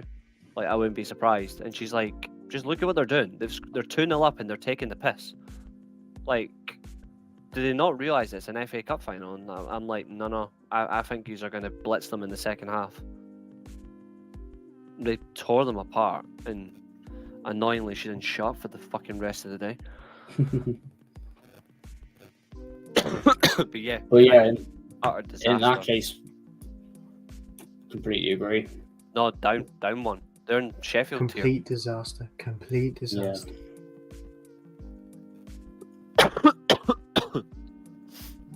Yeah. Question is, Can I getting just- worse for him. Can I just point out one final thing as well? Mhm. You know, there was that statistic a few weeks ago about, was it 14 Premier League losses this season Yeah. Yeah. in 8th worst. place? By contrast, Arteta's Banter-era Arsenal, whether it was half a season with Emery and then Arteta, or the full COVID season with Arteta, Didn't when they lose that both many finished 8th, was nowhere near this bad. It They took didn't us till lose 14 December. games. It took us till December to lose 12 in all comps. It took them till February with a considerably worse squad. I don't care about the injuries. Our squad is not losing 14. Is not a losing 14 Premier League games No. a season. Yeah. And injuries are no excuse anyway. There is no excuse. I don't care. Because at the end of the day, Mm. for squads with the size of the wage bill you have, and the Johnny fact Evans of how is Arsenal on the move podium forward, for yeah, Player of the Year. I know. and he shouldn't get That's it. how It bad should be we've been. It should be Dallo There's anyway. no excuse. Absolutely no excuse. Absolutely, exactly. I completely agree. I want to talk about a club that actually excites me, and Yeah. I've been raving about them for a while. So I want to talk about Aston Villa. Completely agree. Yeah, I don't care about Arsenal. Arsenal are again proving that they are absolutely wasteful. Can we go all out and say with Aston Villa that Ollie Watkins is one of the best players in the Premier League this season? Oh, hands down, hands down. Phenomenal season again, but he's raised his game even more. He's taken it to a whole new level. He's enjoyable to watch. He's fun, and he's turned around what I said about him. A year ago when I said that Ollie Watkins' his biggest problem is he's like Danny Welbeck, Yeah. where he'll score the difficult chances, but he doesn't score the simple ones. He makes it too difficult for himself. Mhm. He's turned that around this year. Like he's doing both. He's scoring the difficult chances and the simplest chances, and that's why he's had such a good season. And it's shaped really well with the system they're playing. It works so well, and I just like the overall base of their squad. Yeah. They're category B for me. They have exceeded expectations. For me, I'm tempted to put them in objective complete because what makes it so exciting with Villa as well is yes, this is their second season in Europe and first in the Champions League era. But at the end of the day, with the way that Emery's building that squad, they're nowhere near their ceiling because at the end of the day, they're going to have more money to spend in the summer. They're going to get rid of more deadwoods and bring in more quality players out of Emery's phone book. That's why I wouldn't. Next say season, they could objective finish complete, higher. In fact, That's even why challenge for the title. That's why I wouldn't say objective complete though, because objective complete is them getting the Champions League, and Yeah. that was never an expectation for them. I'd say their objective was the Europa League. They've exceeded that by going one tournament further. So I would say it's exceeded. 100%. I'm playing consistent brand of football, and I just love the fact that they even allowed Mateta to score a hat-trick against them, and they didn't care. Shout out to That Palace game was unbelievable. What Glasner has done though this season, unless there's anything you want to add about Villa, So Julio. so good. I mean, getting rid of Hodgson was a bit of a risk, and they're always going to have a poor aspect They of went the for the season right as man. well. They Went for the right man. Did It's it at the very right left time, field despite one the as well. circumstances. I like Palace the were fact fantastic. I like the fact that he's went away from Elise and Elise and Eze as wingers. He's made them centre forwards. Yeah. He's putting Which them as suits wide. them perfectly. He's playing them as as like centre forwards behind Mateta, and it's that attacking trident. And the fact that Mateta's scored in all 7 home games under Glasner is mental. Like, it's a very good system. He's a very good coach. They're playing attacking football, and I agree with Dwight York. I don't want one of them. I want Elise and Eze next season in Man United, but it's not going to happen.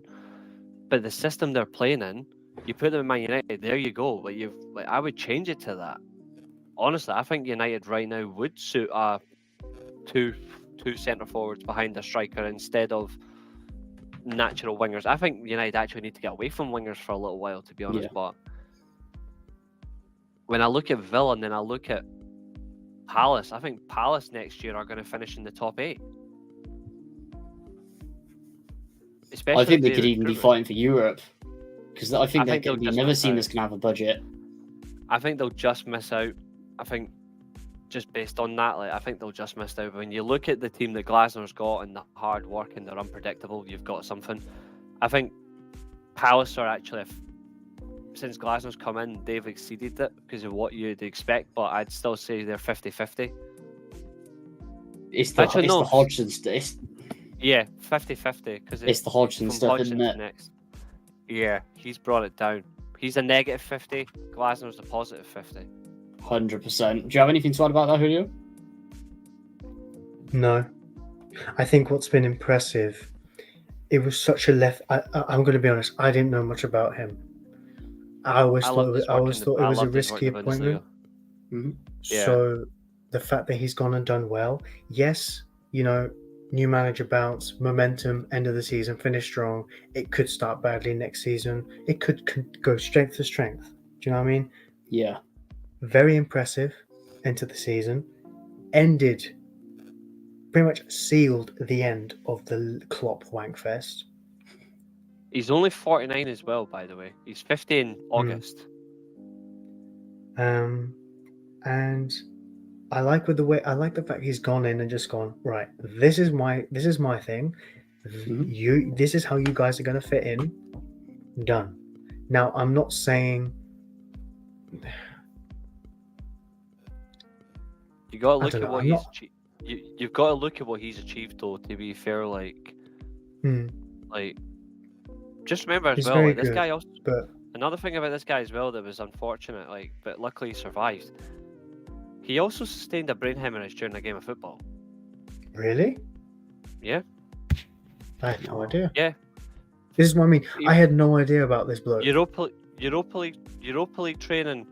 It was a Europa League qualifying game against Brøndby. The final training session, he headed the ball and he developed a brain hemorrhage from it. Nuts. Wow. But what I like about him is the style of play. Like, yes, he's Austrian, but he's got a German style. Like, it's built on dominating possession and quick transitional play, but it's also like the attack. But you need to look at who's actually, like, what he's actually done. Like, it's a breath of fresh air to the players, I think, and I think that's really helped. He is the guy that unfortunately ruined the Europa League final for me, but he's the guy that won the Europa League final for Frankfurt. Like, it was his team. Like, very solid side, and they were genuinely so damn good. But his honours as well, like, it's...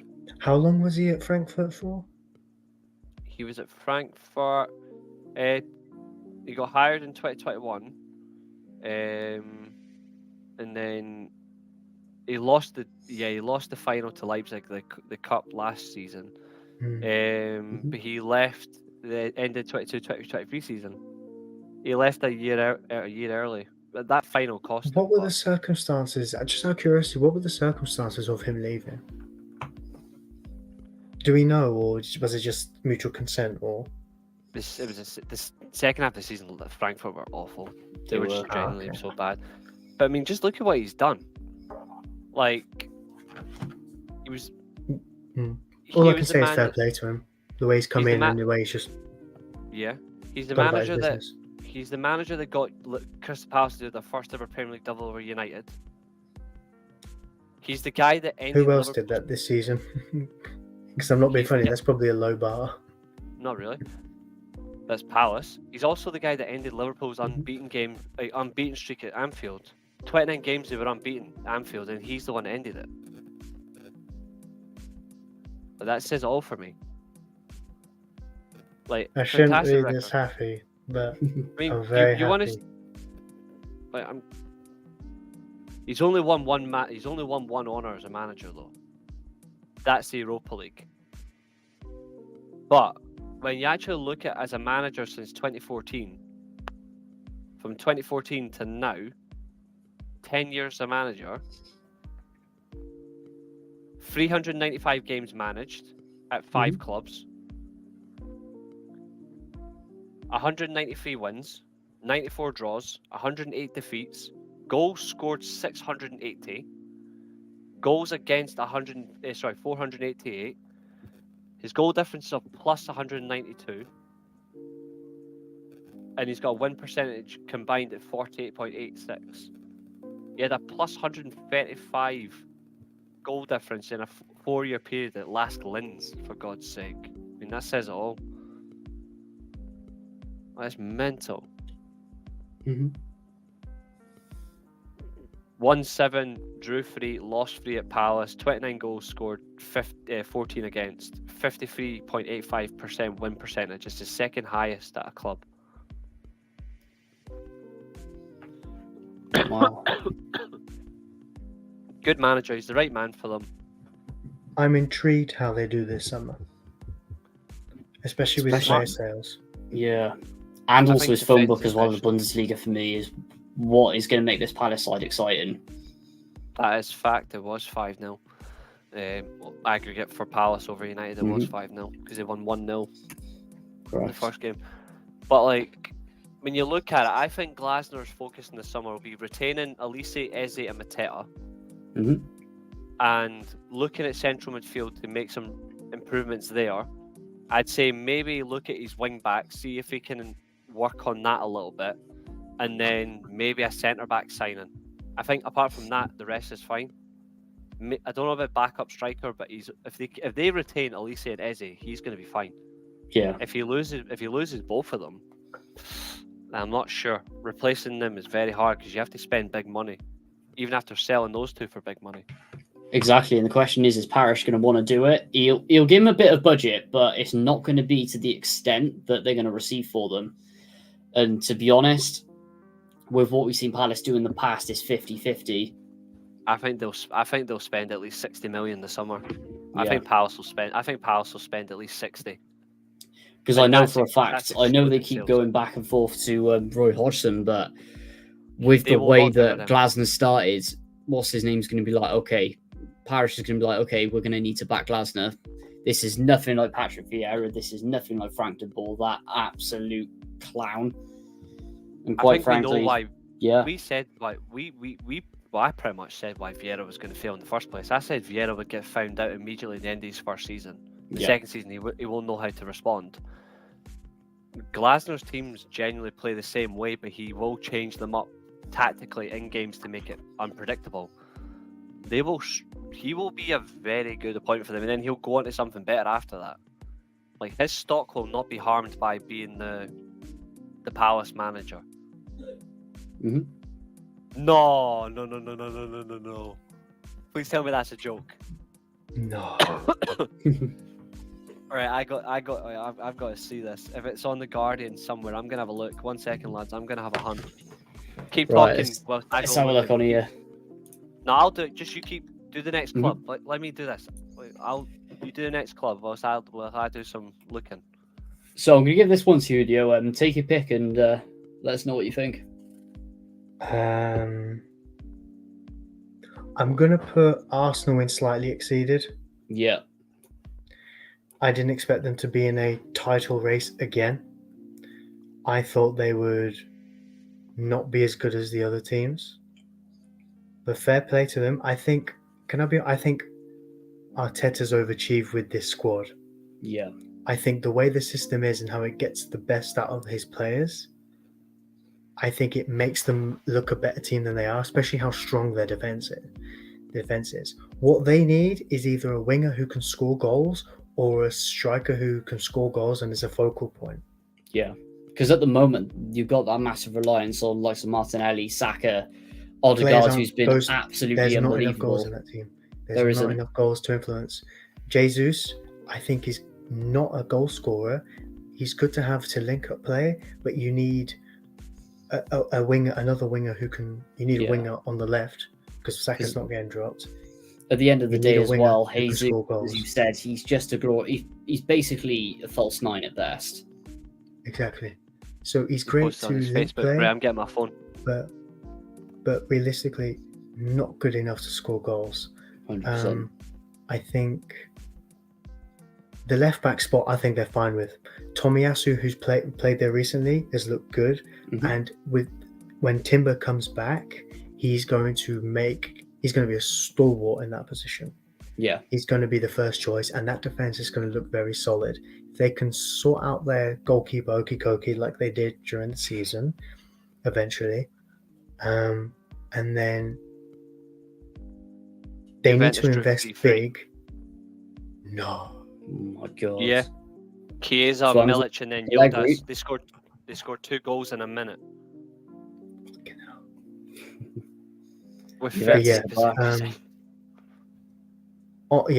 finally on Arsenal, I just think that they need to invest big this summer in the first team. Mm-hmm. A lot of their players in the squad that they end up calling upon, not good enough. Nketiah, not good enough. If they want to be challenging regularly, Nketiah, Reece Nelson, not good enough. I don't think they will either. I think that maybe it'll be a bit too much for them. But at the same time, apart from Manchester City, I can't really see any other teams up there, realistically. Yeah. So, I don't know. But I think the summer will be very telling. The thing is, because you've got Jesus and Havertz in there, maybe they're best suited signing a player who can score goals from the wing, guaranteed goals. but that's based on their personnel that they've got. Otherwise, you either shift Jesus out wide, and then you get a focal point striker. I think a focal point striker can do wonders for the likes of Trossard and Martinelli, and even Jesus if you shifted him out wide.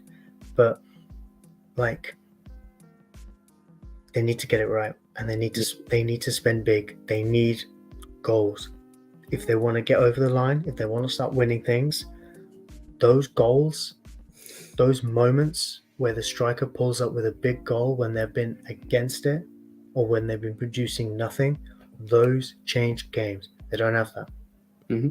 The one time I didn't have Luca on as a bloody friend on Facebook. I'm actually kind of glad as well. Doug, you need to send me a screenshot of this, man. Like, send me a screenshot of this because I need to have some personal amusement. The fact that Luca is on fucking The Guardian, I wonder how the hell he managed that. I mean, at the end of the day as well, going on from Arsenal, for me, we got to talk about the challenges. Objective complete. Yeah. Says it all. No more said. To be quite frankly honest, less is more. Well, aside from Cough 115, 4 in a row, never happened before. Admittedly, it was less than last year, but second half of the season syndrome, isn't it, for Man City? I'm going to put something to bed right now, and people need to listen to this, and I honestly don't care.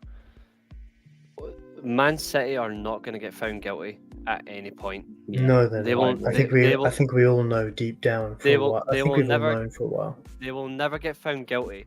And I think another thing as well, you can go after their fans, you can go after their owners, but can people stop targeting their players? Their players are actually paid to do a job, and they're actually doing the job. Like, it was quite obvious this season, the FA were definitely trying everything to get Arsenal to win the league. All the added time, all the ability to help them. And VAR decisions as well. Yeah. So yeah, I completely agree on that. And ultimately, with the amount they're paying the lawyers, what they've done to Everton, who've actually, well, they basically shot themselves in the foot with it. Man City have done it cleverly. And then Evan being found out, sadly. But yeah, Reece, it's on to you, man. Actually, I want Where should we go next? Oh, go for it. Oh, no. Oh, here we go. Yeah, I can't see Reece. It's not very clear. Oh, the company Bayern thing. Fabrizio Romano. Second tweet. That was 10 minutes ago. Hang on, is he just milking the same tweet? No, he's doing his eye emoji. I'm going to say this. Bayern Munich, see if you sign Vincent Kompany as your manager, I will never have respect for you again. Because Vincent Kompany is below mid. Like, he is genuinely at the end of the day... That's bottom of the barrel. One good season with Burnley in his first year.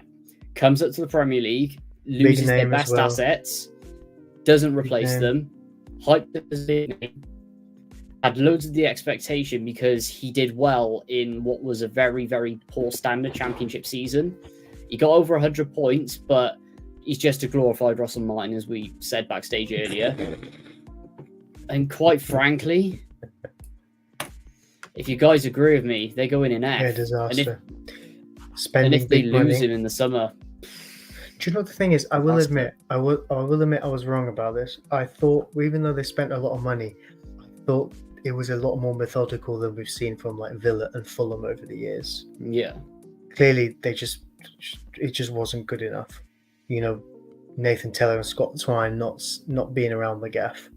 Because at the end of the day, they basically carried him. Going up from that season into the championship, getting rid of both of them. And what's his name? He went to Bundesliga. Howard Bellis. Yeah. Oh wait, no, not him. No, he's the centre back at Southampton. Are you talking about Teller or? Oh God, Christian Teller. Nathan Teller. He's wank. I mean, at the end of the day, he built that foundation in the squad in the championship. Why get rid of him? Burnley lost so many goals in the transition, and I just knew straight away. Do you know what I think it was? I think they couldn't agree a fee with Southampton, and then Bayer Leverkusen came in and Southampton sold him. Yeah, I don't think he was ever Burnley's to keep, but they just couldn't get him out. Couldn't get the What deal. Burnley's biggest problem was goals, and this is something I've raised before: is that the standard of striking now, there's Mhm. no fourth choice striker on someone's bench from Spurs, for example, that you could nick for a few million quid and he could get you enough goals to keep you up. There's not that anymore. It literally feels like there's a worldwide pandemic of just No strikers. strikers. They're like sitting ducks at the end of the day. If you've got a striker who's actually proven to score goals, could do it week in, week out, season after season, you're going to be putting a huge price tag on him. Because at the end of the day, if he goes, you're not going to be able to replace him. No, do you know what it is? The strikers are an endangered species. Lads, Right, I gotta lads, see this. Lads, it's time. I've got it here. I'm going to share it now. I've got it on the screen Here we already. go. Here we go. Oh no. This is genuinely fucking funny. Let me just remove No, that. that's Carl 2 Walker. seconds. No, that's Luca on his phone. Oh my god. Look at the thing beside them. Jesus Christ. Actually, that's the wrong. Wait, is that the right side? Look at all these fans. Like Jesus. Well, Not a phone in sight. Savouring the moment. this is awful. And I was referring to the fans that were like on their phone or whatever. I just absolutely love that quote. Arsenal fans' excitement fades. Their excitement fades because they're on Twitter tweeting their discretion. They're tweeting Arteta out. Arteta out. 115 charges. Nah, at the end of the day, Ty was probably complaining it was too sunny again or something ridiculous. I cannot take that lot seriously ever again. Jeez. Well, actually, to be fair, nobody ever took them seriously. But this is a bare minimum. No, Doug, exactly. thank you, Maestro. That was hilarious. Mate, that takes the biscuit for comedy. What am I about? Comment of the Reece. night. There we go. Reece, Lucas tweeted it on Twitter and Rich has quoted it, the picture with, "Did you even watch the game?"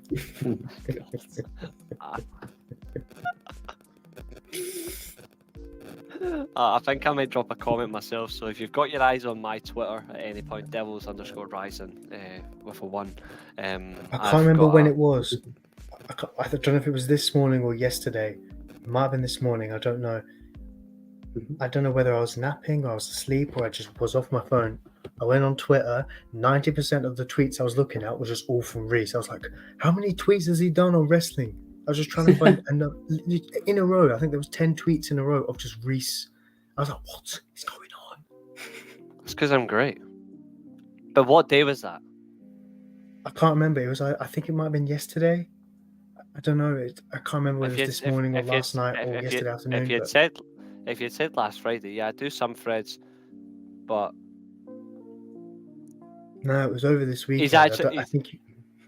He actually replied back with 3 laughing emojis. I'm like, you've just been called out for not even watching the game. You're on your phone. There's people have actually replied saying you're famous, brother. No idea what the fuck? That's about, lads. Imagine being in front of a camera and you're on your phone. Like, who'd have thunk it, eh? Somebody's actually replied saying your face sums up our season failure. Oh, that's brutal. There's a comment here that says you're famous, brother. Haha, what the fuck? I nearly lost my voice in the pub full of my Arsenal family. We did the Havertz chant. The Arsenal family. We did the Havertz chant. Havertz is actually going to potentially go and win a trophy this summer. If anything, he's going to escape your shitty mentality. Bunch of fucking wet wipes. Also, can I give a special shout out to Bayer Leverkusen? Arsenal fans said Granit Xhaka was washed. And Granit Xhaka is 2 games away from an unbeaten historical treble that no club has ever done. Arsenal fans, once again, up you. You delusional, Gunnar-loving, bum-licking melts. Absolute weirdos.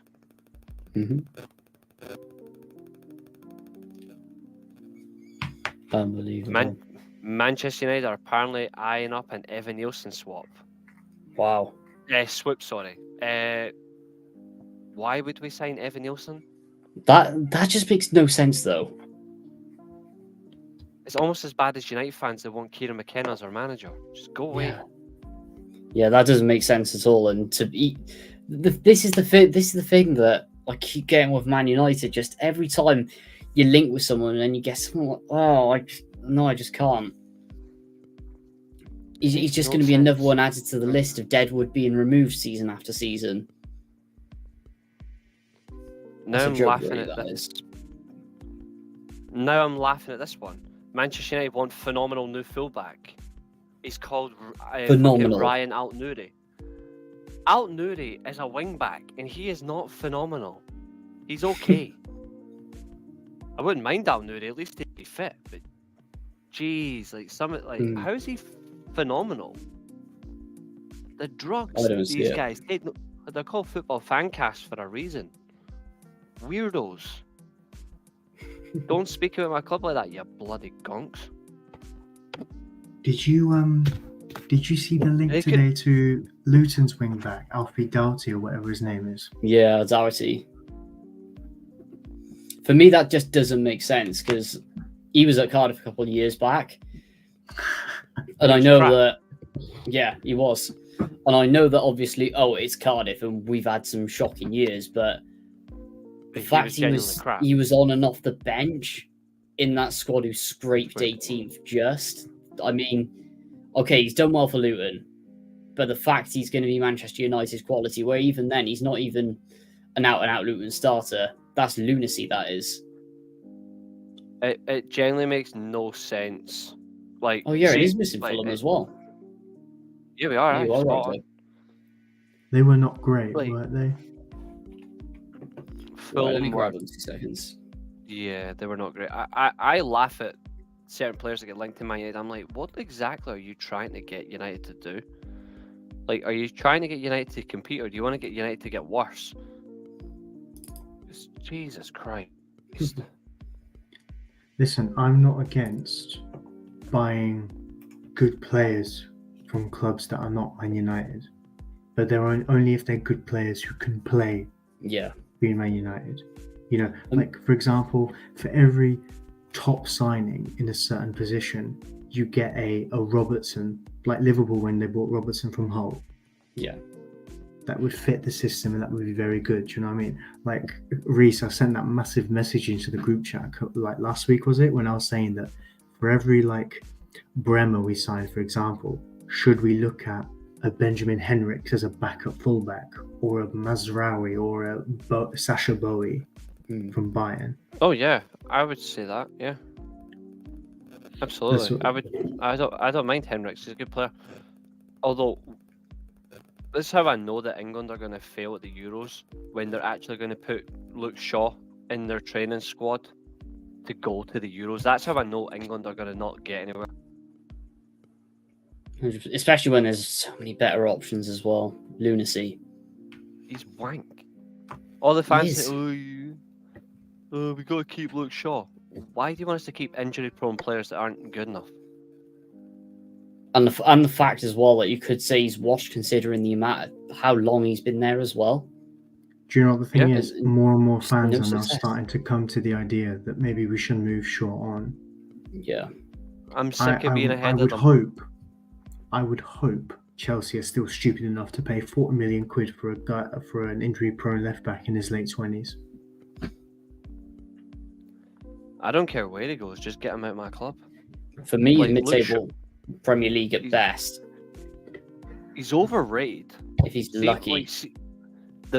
The fans that were calling him like Shawberto Carlos and all that, how dare you, or Shawdini and all that, how dare you insult Carlos and Maldini? No one ever called him Shawdini. Actually, there were a few that did, yeah. I'm like, he ain't consistent enough. And let's be real, and he's people too said injury-prone. And people were saying he was the best left back at the Euros. The best left back got injured.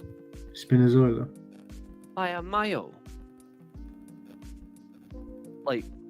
He's only had what 2 good seasons in his entire career, and that's 2 half seasons mixed into one. One good season, like, as 2 halves combined. Like, he's so crap.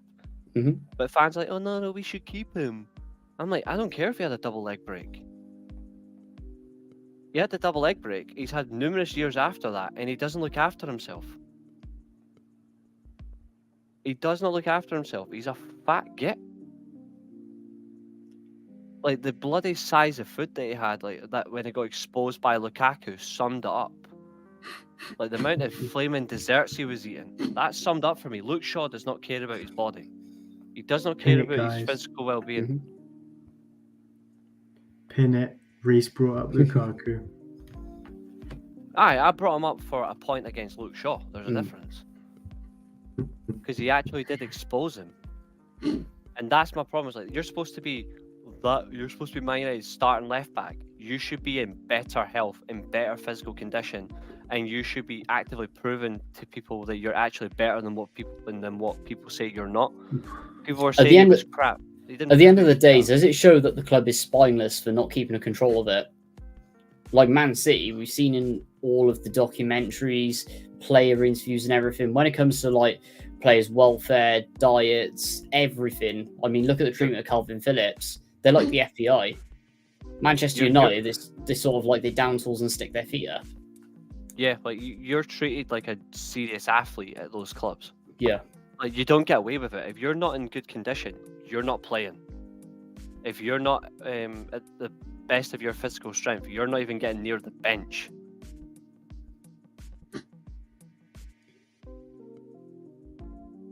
It's absolutely right. And that's another downfall that you can add to the list of Manchester United. Mm-hmm. Not causing it, but massively. But nipping back to the tier list, been thinking about this one a lot. Brentford not great. Mm-hmm. Mr. Betzman, obviously out for ages. Regressed, not really transitioned from last year. Another poor season. They were below expectations for everyone. Do you know what it is? Yeah. I think, at least for me, I predicted that Tony would come back and score. We certainly are, mate. And at least we can confirm, Rich, we are watching this stream too, because I've got it on my TV.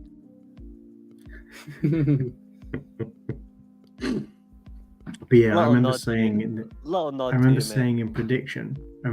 my prediction at least, that Ivan Toney would come back, and if he was still about, he would score like 11 in the last 10 games or something. Now, obviously, I was wrong with that. Do you know what I mean? I think he came back, scored 3 in his first 3, and then talked about moving away, and they just didn't do anything. All I'll say is as well, who remembers the Undertaker return as well? Oh my god! How tin-pot was that? I've never seen a club call someone back and like as a returning hero for actually facing consequences for something he actually did wrong. The fact that they done it like the Undertaker insulted me as a pro wrestling fan. For Rich, your question, we started an hour and 48 minutes ago. No, but I'll watch it back. I've already said our season's on the level of Sheffield United, so yeah, absolute capitulation. Mm-hmm. I'm proud to say it because I'm the only one with realism. So, Mr. Realism, who's next? I'm gonna go right for the jugular, and I'm gonna say Brighton were a disaster. Mm-hmm. To be fair, you're not wrong. I mean, I'm pretty well. I was 50-50 on it, and I knew that they could, De Zerbi would have them in a European run, but the way that they played in the league at times was really disappointing. And obviously, De Zerbi's walking now at the end of the year, not sure where he's going to go.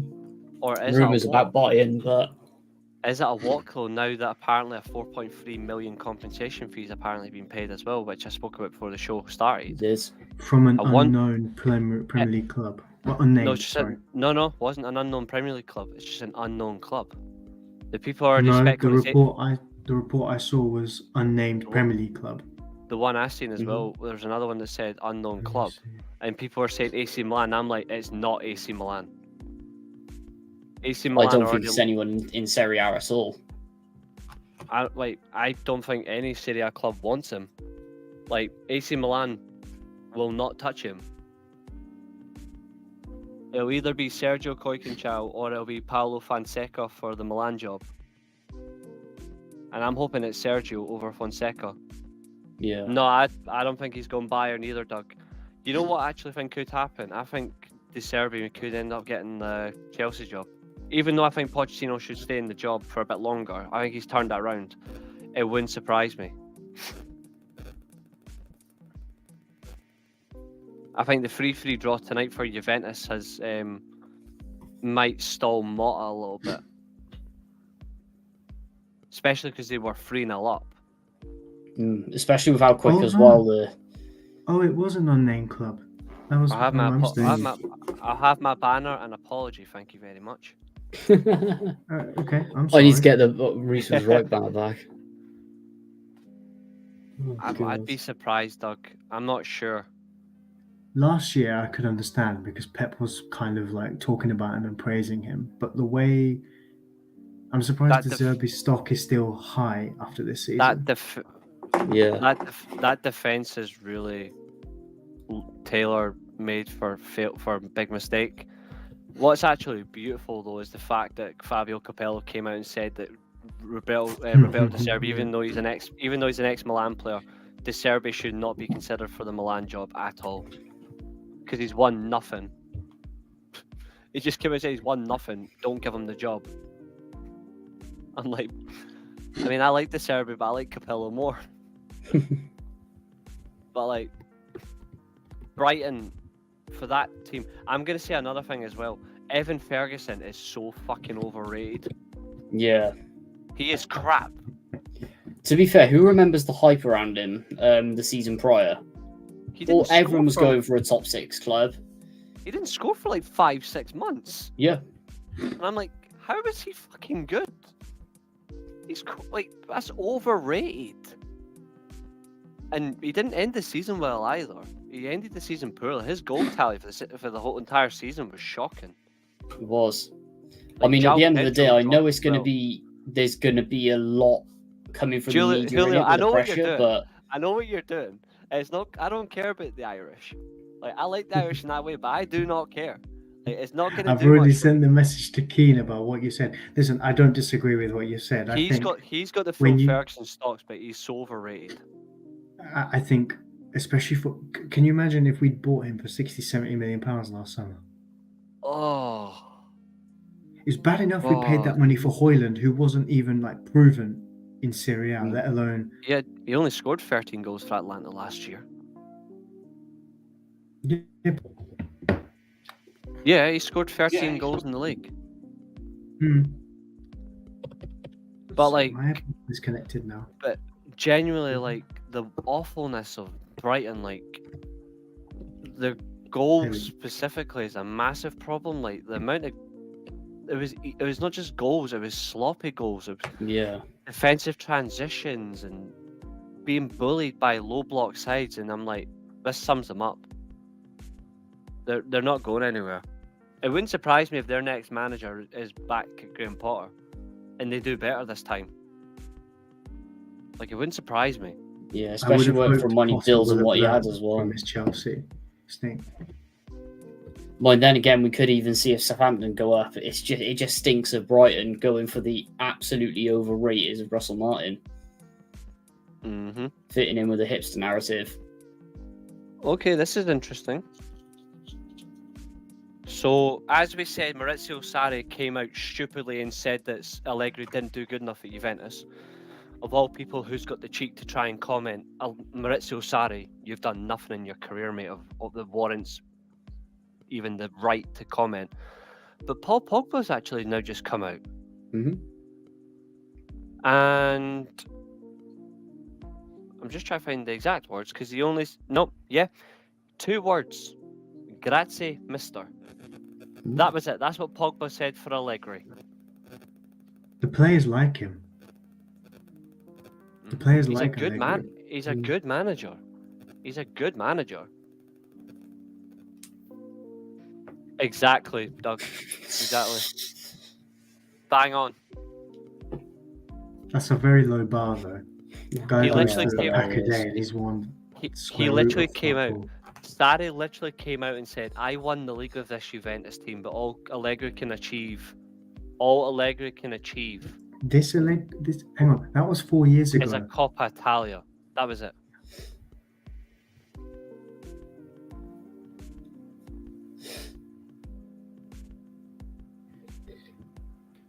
I'm like, Maurizio Sarri, you've got no right to come at Allegri, who won 5 championships in a row. And 2 European finals. Like, Sarri, you got to a final and you played Arsenal. I would win like any European final against Arsenal. Yeah. It's easy. It's not really an accomplishment. And your win was very lucky against that Inter Milan team. No wonder you got sacked. And then Pirlo done better than you. With 2 trophies.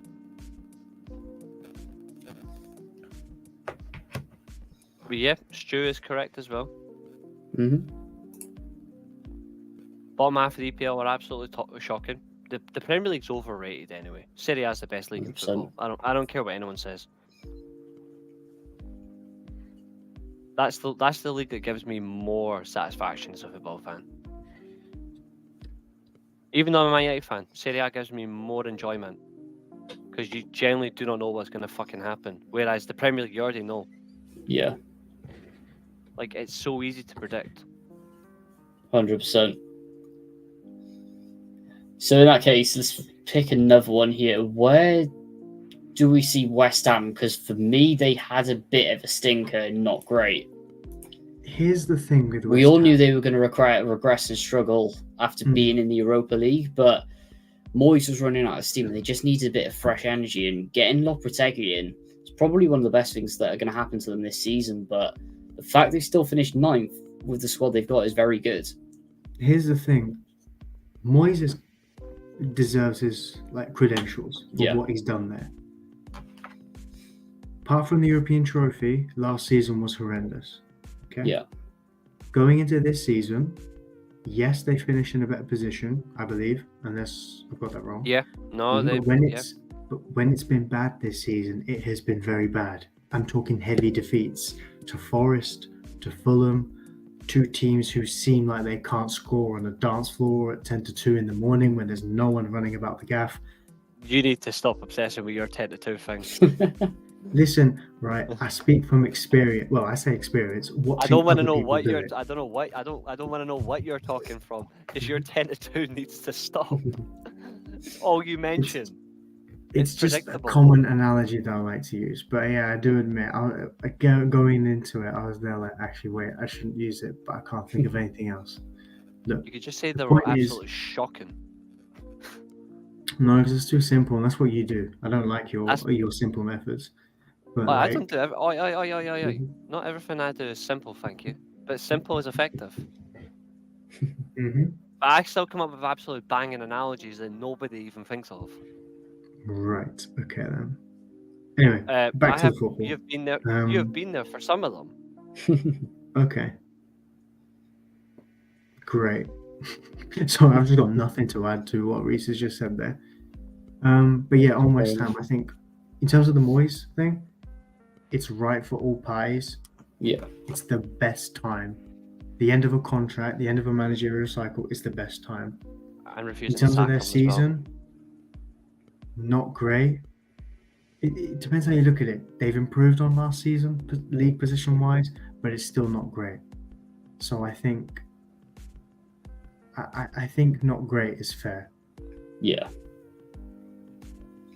I completely agree. So in that case as well, I was thinking about not great for them just because of the way they did. Well, Luton in 50-50. Just because at the end of the day, they didn't stay up, so we can't put mission accomplished. They did what I said they were going to do, even if they got relegated. I said they were going to put up a better fight than Burnley and Sheffield, and they actually did give up a much better fight. Exactly, I said the same as well.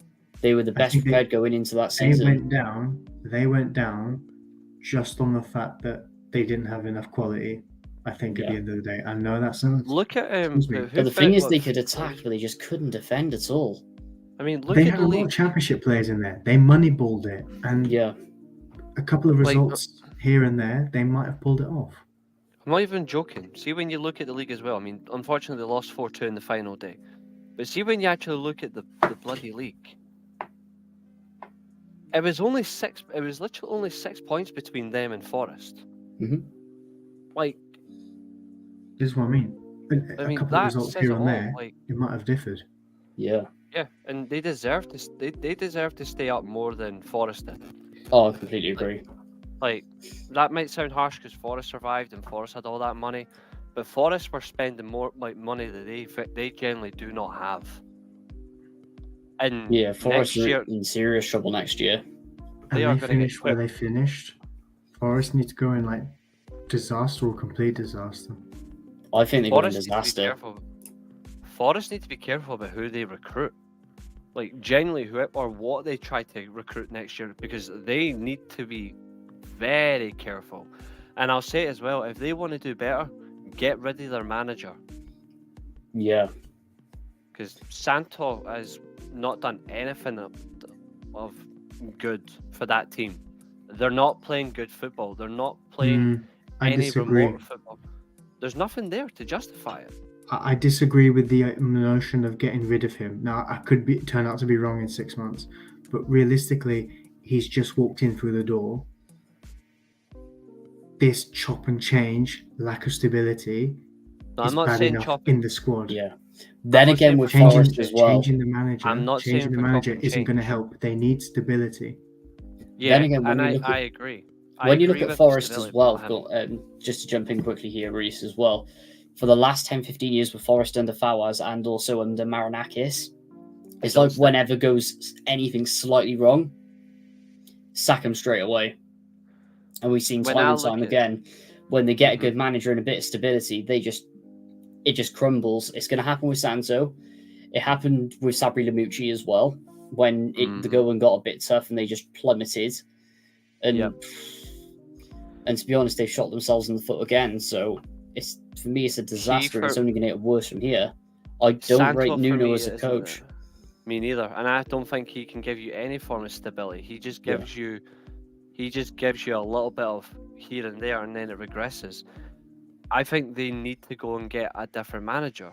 I'm not saying that they should chop and change every year, but they should bin Santo No, now. but 'Cause then that's basically what you're saying. also though, should have because kept they only Steve hired him Hooper. 6 months ago. For me, that's fine. He's not done anything good in 6 months.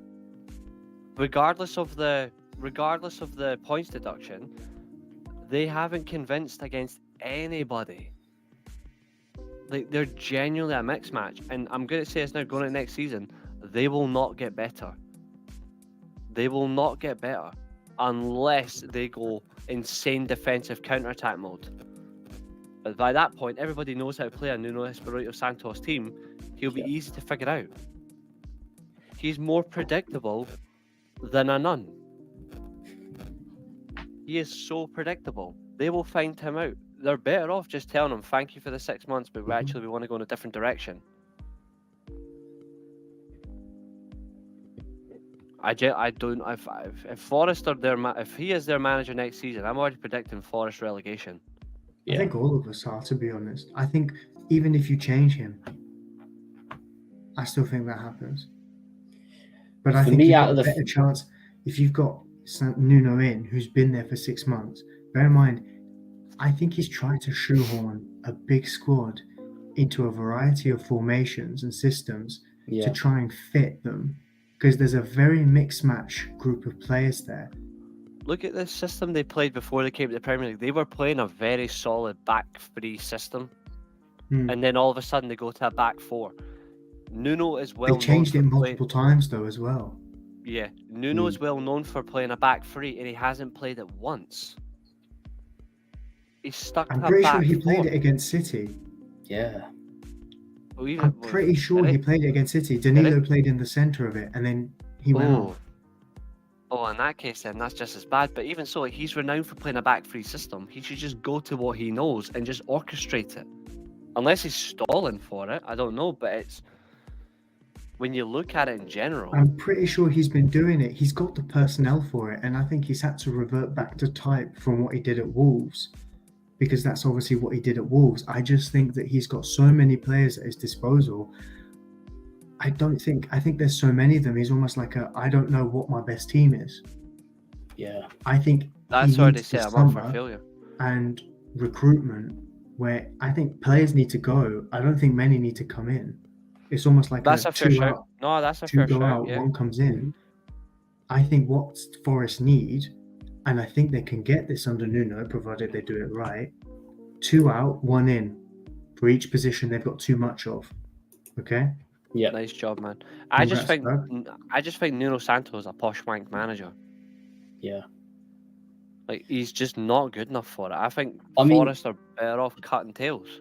At the end of the day, with Nuno, the only reason he had success at Wolves was because he had a stupid amount of backing, and it was all And down Jorge to super Mendes. agent. Yeah, Jorge Mendes. All down Jorge to him. Mendes was just spunking his players all over him. Like, Yeah. and But it the thing is, backfired. though, when injuries came to play, he moved the likes of Dendoncker and Size into defence because he had to, Yeah. and then when and he was using championship players as well in certain positions, but the system worked. Mhm. So he'll get He's got- flowers. I'll give him flowers for that, and I just think that because he didn't have a big squad at Wolves, and what's working against him at Forest is having a big squad. I think if you trim that squad down and only bring in a couple of players, and you give him a pre-season to proper settle that squad, because a lot of those players came for money as well. A lot of those players, like Hudson-Odoi, were rejects at their clubs, and they come in and he's looked good in certain games, but there isn't that appetite there. I think Nuno is the right kind of manager for some of these bigger name players. Mhm. I just think he needs a summer to proper settle this group of players because it's such a big group. There think were that's times fair. in the season he had to bring Origi off the bench. Mm. Origi, 754 minutes of wank. because either Chris Wood wasn't firing or someone else wasn't firing. Yeah. So I think he needs to figure out They drained literally Awaniwi. day, They've drained night, him dry. night, with a big whiteboard, who he wants, who he doesn't want, how is it going to play, who's going to fit in, that's it, and then trim down. Because there is, let's say they've got 9 players who can play at centre back. I would say If he he wants to should play do the back Glasner three, approach. that needs to trim. That needs to trim. I would say he should do the Glasner approach. There's not, like, those wingers aren't particularly comfortable playing out wide anymore. Like, Hudson-Odoi sticks too much to That's the what I centre. mean. He doesn't have proper out and out wide wingers. I think if you have 2 in behind, 2 behind Wood or Awani, for example, if you have Awani up front and you've got Hudson-Odoi and Gibbs White just behind him, I think it works. I think that works as well because that's mobility plus creativity, and you've got goals. And I then you believe can he just had a get bit a of that at midfield. Wolves as well with Yeah. Jota. Yeah, he So- did. Like, I think he could do that. I just don't think he's that good a manager to do it. But we'll see if he does that. Yeah. Inverted Christmas tree where it's a back 3, not a back 4, but it's the same front 3 principle in that way. You might see something. It's just they're gonna have to be very careful. They can't trim that squad down too much either, but they definitely need to look at off-selling a few players that aren't good enough. 100%. 100%.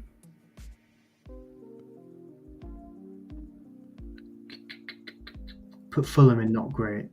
Yeah. I'd Not say been- 50-50 actually. Not really, because they've kind of fallen off from last season. They've not really done anything of note, to be honest. The only thing I can really think of is beating United at Old Trafford, which, to be honest with you, has been a low bar this season.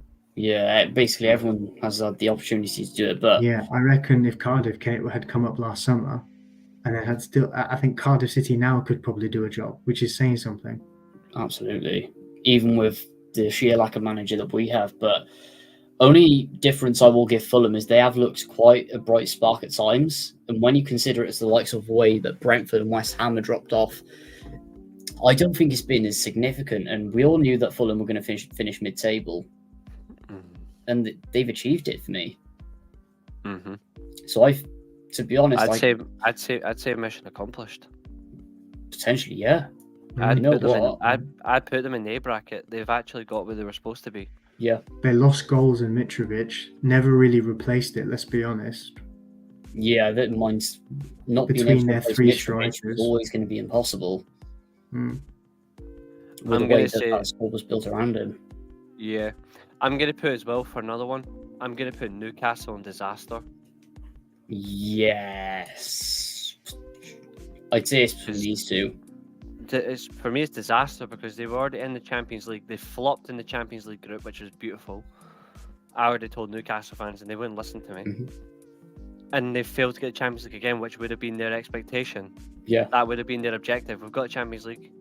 We At might the not end of do the- well, but the aim is to get back in there again, and they failed. I also understand that Newcastle have had a stupid amount of injuries this season, but unfortunately, that's no excuse. If you want to be a consistent team battler for Europe, you got to look past it. Look at the way that Brighton did it the season before. Yeah. And There's so no many excuse Villa for it. have done it. There's no excuse. And to hide behind that is quite bad. Yep. Tottenham, I'm going to say slightly exceeded. Yeah. Yeah. Because that was a big change from the Italian worker into going to Postecoglou and not knowing what was going to happen. Mhm. And for most of the part of the season, they were in the top four and then they fell out. But the aim for them this year was to get back into European football. No matter where it was, the aim for Tottenham was to get back into European football and to do it more comprehensively, and they've done that. So they've certainly done that for me. And on top of that as well, what I think they've got to go in there as well, because the way that Postecoglou has come across and the fact that he's trying to really delve in, sort of like Ragnar wanted to do with open heart surgery into Manchester United, he's really delving into why Spurs have just been this anti-victory and anti-trophy machine all these years and trying to change that mentality. It's not going to happen in one season. And they did. All the managers come out and say that, but in some for me, format, yeah. Postecoglou in the Levy era, he's the only one that is really convincing me that he's going to do something. He doesn't sound like he's doing them a favor. Like Conte was like, I'm here, I know what I'm about, this is the problem I've got. Like almost like a what do you want me to do about it? And Anne just come in gone, these are the problems. I'm not going to tell you what they are, but I know what the problems are. So I'm going to do what I can to change them. Yeah. Which I respect. I respect his mentality a lot. I respect. I know there's the debate about rivalry, and I understand that. But I find it refreshing when he's gone, I don't care. Yeah. It's our objective. It's our objective to get Champions League football. No European football. We should be having a good enough chance to finish in Europe. I shouldn't be thinking about what's happening in other. I'm just focusing on my job. And that is refreshing. Yeah. I mean, at the end of the day, if you're playing another team in a derby, then that's absolutely great. But if you're fussing about what result Arsenal are going to get, like that's just the media being the media. At the end of the day, does it affect your club? No. And it wasn't even like the fact that Arsenal were going to win the league or Spurs could do anything about it. It was just pure obsession from their fans wanting to be in that position. I think the most obvious moment about the whole thing was Son shooting a 1v1 across the goalkeeper, but straight at the goalkeeper, when usually he tends to curl it around the goalkeeper, at least from what I've seen. So, deer in headlights moment. Yeah. To be honest, the one club I'm actually struggling with is Chelsea. Because theoretically, I don't even know what Chelsea's actual objective was this year. Like, I actually don't The thing have is, it was a season of two halves as well, because Cole Palmer basically carried them back into Europe. I'd still put them in not great. First half of the season, they were first half of the season, they were absolutely awful. Yeah. They were absolutely awful. Second half, he got them right completely. To be honest, I think Doug's right. 50-50 is fair. Yeah, I agree.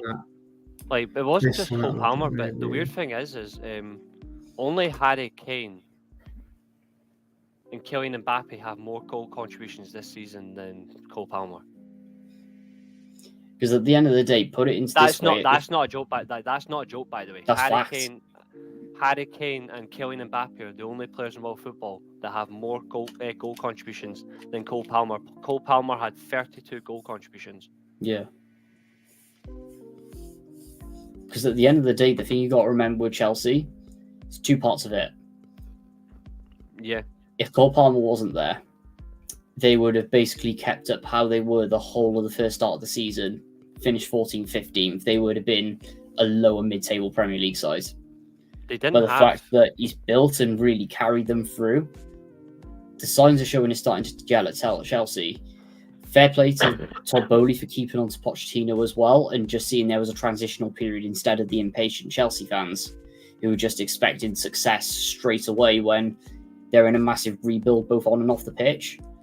But I mean, it's whatever way you look at it, and providing that they keep pushing into Europe next season will be a good season for them. If they drop out again, that's a disaster with the amount of money they spent. I think there's a decent expectation there, provided they just keep going. Yeah. It's just it's what they actually do for getting like players in the summer. Like, who do they keep in? Who do they go? I think we've definitely identified that Petkovic is their best goalkeeper until they get something else.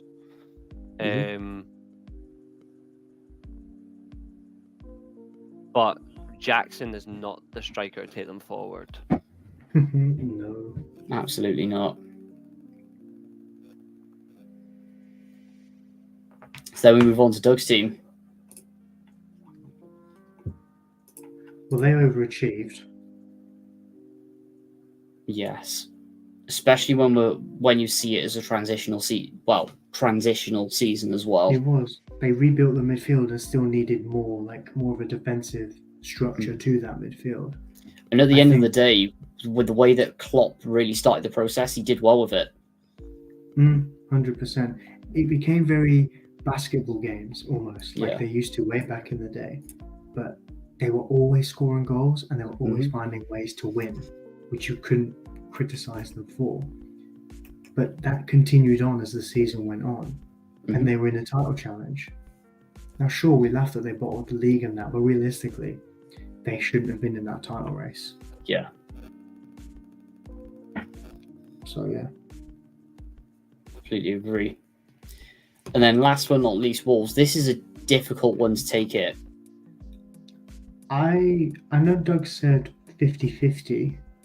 But I genuinely think objective complete. Yeah. Reason being is at the start of the season, they got, Lopetegui walked a few days before the start of the season. They got Gary O'Neill in, who did a good job at Bournemouth, keeping them up as well after Scott Parker was an absolute disaster. Oh my God. And the way that he's built and made Wolves solid as well when there was so much negativity at the start of the season, and obviously players needing to go out the door, etc. And I know it's going to need to happen again next year, but the manner in which they, in the middle part of the season, that they did well, less said about the end of the season, but the middle bit of the season where they were able to comfortably stay up was fantastic. I think based on the context of last summer where they couldn't, like I said beforehand, they couldn't scrape £5 million to get Aaron Cresswell as a backup left back. Yeah. I think to be in that position with your manager walking out the door, because the goalpost got moved multiple times in his tenure there, I think 14th was ideally the objective. Yeah. Especially when you think that when we did our predictions video, I think it was 3 days before Lopetegui walked. And because we all put them close to the relegation zone because we knew he was going to go because we wasn't backed at all. Exactly. So based on that context, you'd say maybe exceeded expectations, but reality was that was probably the objective. Yeah. So fair play to Wolves. To be fair, I just think Wolves are stupid for not backing Lopetegui, so fuck them. I don't think it's that they didn't want to. I just think that they couldn't because of FFP. They were. They sold his best. The minute they sold his best player, and they wouldn't even look for an adequate replacement, just summed up. Yeah. Like, you can't sell Ruben Neves and then not give the guy a good midfielder. I mean, Jesus Christ. Like, you just can't do that. It's stupid. Like, I still hope that a Premier League club tries to sign Ruben Neves in the summer. Like, he should come back to the Premier League. Yeah. At the end of the day, he's I'd getting partner him with a ridiculous Kobe amount of Manu. money in Saudi. So I'm with you on that one, Reece. I'm really gutted we never got him. yeah, I'd put him beside Kobe Manu. It just works for me. You've got a playmaker beside a working ball winning midfielder. Hmm. But it won't happen now. But it just Mhm. intrigues me, you know? Like, it intrigues me in a different way. But João Gomez is another one. I think any top club should look at João Gomez for a midfielder in the summer, even for like depth in the squad. He's a decent player. I know I would take him at United. I like João Gomez. But when you look at Wolves, I don't even know what to consider for them. You know, like, yeah.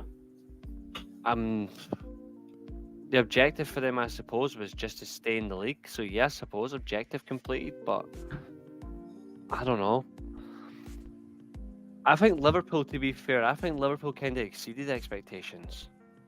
Because I think when you look at Liverpool, like, not the sense of slightly, but the reason why I say exceeded is because did many people even consider Jurgen Klopp going at the end of the season? And also, did anyone even consider Liverpool actually winning a trophy? Because not many people actually thought Liverpool would win anything. It was mostly just Liverpool or Arsenal were the conversation. Exactly. And another thing with Liverpool as well was with the amount of changes in midfield, everyone thought that Klopp was going to stay around for an extra 2 years to get it embedded to pass on to the next manager. But the fact that he's gone now and the fact he was able to, well, even though it was disappointing with just the one trophy, going out of the Champions League early, actually ignore me, Europa League early. And then also on top of that, out the FA Cup as well. In that case, just with the amount of competitions exited early, I can't put him into B exceeded. Which is I fair. think, well, C's pretty much adequate there because they've exceeded it with the rebuild in midfield. But could have they done more? Yes. Was it successful? Yes. Well, the thing is, we always expected Liverpool to do okay in the cups. Yeah. Sure, winning something maybe wasn't on the agenda, but we knew they would challenge. They wouldn't challenge for a league. We didn't think they'd challenge for the league, but we knew that, especially in the Europa League, for instance, they should have walked that or done better. But they really made up for it by winning a League Cup. So they won a trophy, and I think think the expectation was probably see if we can get top 3 and a trophy, which they did. We just didn't expect them to be in a title race for. They did exactly what Man United. They did what Man United did, but with a better goal difference. Yeah. 100%. Fair shout from Maisie. Welcome to the stream. I'd add Burnley in complete disaster. People had them as a mid-table finish due to how they won the championship. They were extremely poor till the last month. All right, we get it. I was wrong about that. Thanks. You were absolutely wrong. But I do slightly disagree with that because there was a lot of people who, especially people who followed the championship, who saw just straight through Burnley, players going out the door, company unproven, and in terms of complete disasters, I can't put Burnley and Sheffield United in the same category because there's doing really poorly in the Premier League, and then there's been one of the worst teams of all time. I still could. To be fair, I would still consider Burnley for the bottom tier because, to be fair, they came up after playing such good football. They should have done a lot better. Yeah. Like they should have. So actually, there's a fair shout. They would have been fine. That's the only reason why I put them in complete disaster. Because I think it is still technically a complete disaster. Yeah, moving down then. Could Luton be in C? Everyone expected them to be worse than Derby, and they put in a Yeah, I was the only. To be fair, I said they put in a fight. I put in a fight. And I like the fact that they gave it a go. They were the only promoted team that actually wanted them to still go down. I think there were a lot of people. I had that mistake. Yeah, a lot of people expected them to stay up, and ultimately, can you say exceeding expectations by getting relegated? I don't think you can, because at the end of the day, technically you can because go up. Technically you can because there were people that were saying that Sheffield United and Burnley were far better than them, and that's the people that did not pay attention. So technically you can put them in exceed expectation because they were better out the three. They were better as a general consensus, yeah, but not to us. That's the thing. Yeah. Sure, I had the majority as well, finishing 13th or wherever it was. I had them finishing higher up because I saw more in them as a team and potential. The problem for them is there were certain teams that were just lucky. Everton didn't deserve anything. Fulham and Wolves Mid-table. just mid-table or stay in the league. That's where Yeah, they were plus gonna- with Wolves at the start of the season as well. We did touch on it a bit earlier. Getting rid of Lopetegui right before the start of the season, no budget. Gary O'Neill comes in with no prep, keeps him up and keeps him up comfortably. This is my thing about Maisie. Like, one thing that Maisie brought up that I'm not sure about, and this is because I did mention it earlier on, but she wasn't here to give a fair argument against. I said Villa were exceeded expectations because last year it was just to get back into European football again, but did we really know what the objective was? No, long term they will have always wanted Champions League, but I think realistically they would have wanted to either finish in Europa League or win the European competition. I think them getting in the Champions League exceeds expectations. You could put slightly exceeded, but I can't put it anywhere any more above objective complete. Because, you know, like, objective complete, they're always going to look to go into the Champions League. That's a wide... Based on this season, I don't think people expected them to maybe challenge, but not actually finish. Yeah. She does have Spurs in 50-50 too. That's a good shout, but then again, did Ange Postecoglou have the squad? To be fair, he didn't change up. He Yeah, did not change up in that's the time. thing. His high line is ridiculous, and we saw what happened when they lost Van de Ven. When they lost, who was back, amazing for them this season. Yeah. When they lost him injury, they were humped because they couldn't cope. So there's an argument for that. There's a very good argument. I'm actually going to say that. Put Spurs down, put Chelsea down. Yeah. Because frankly, Chelsea still had that shit first half of the season with the squad they've spent money on. Nah.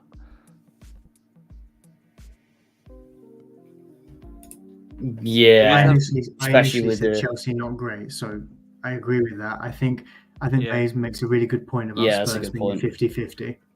It's the only time all season where I'm going to say United deserve to be behind Newcastle in terms of an order, and that's the tier list. Yeah. But that's because Newcastle at least retained European football, which is what their objective is. United went completely backwards. That's why it's a disaster, a complete disaster. And even with the amount of injuries that Newcastle had, and I know there's, as I said a moment ago, there's no excuse for it, but they reached the objective, and Eddie Howe hit the target of keeping them in Europe. Yes, it was poor in the Champions League, and yes, it was poor in the league, but with the pushing the youngsters through and embedding them into what they'd already had, fair play. And a willingness to do it. Yeah. And standing by them. Like, that's massive. Like, because we don't see that often now in the Premier League anymore. The only thing that's crystal clear about them is they still suck. Yeah.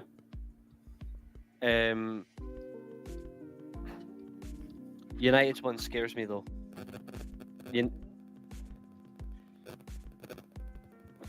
United just scares the living daylights out of me because I do not know what happens next year. Like, I'll keep a close attention on our summer once the Euros finish, but I'm genuinely worried. Like, I do not fucking have a clue. Maisie says, with or without Tony, Brentford are still F. They're still a disaster. They to be fair, drop. I don't. To be fair, this is another thing. How can Thomas Frank? But the thing is, how can Thomas Frank be expected to be in the Bayern Munich job? Like, how can you realistically consider him for the Bayern Munich job? Like, at the end of the day, with Thomas Frank, he is a head coach. All of his recruitment is taken care for him. They moneyball their way to it. They have so many technical directors. Brentford, all the signings are pretty much analysed to the core to fit in with. He will have a say though. Thomas Frank, he will have a say, but all of his signings are made for him. So that's the thing. To be fair, I don't think. You know what else? I don't think they had a worse fall off than they did to put them in disaster. We knew they would fall off after Tony. We knew they wouldn't be that great. We didn't think, but they didn't finish 17th. Do you know what I mean? They didn't finish 16th. Then I would have said disaster or complete disaster. I'm going to say another. The thing is, as well, with Brentford, even with the much lower finish than they've had before, they weren't really in a relegation battle. They sort of hovered around it, but there were points where you thought if they lose the next couple of games, then questions. But I'm going to say Completely another agree on player that. as well. I'm going to say another player as well that's key to Brentford, and it really shows. Brentford are really poor when Aaron Hickey got injured. Yeah, Mm. he was one of their standouts. No surprise. Scotland's best right back, of course, but Yeah. hey-ho. But like, they were massively exposed from that right hand side. They did not have an ideal fit to replace it, and it reflects from the team from a creative sense as well as defense. Like, he was a huge loss for them. They spent all that money on Christoph Ayer and never bothered to use him. He's been a waste of money this whole time.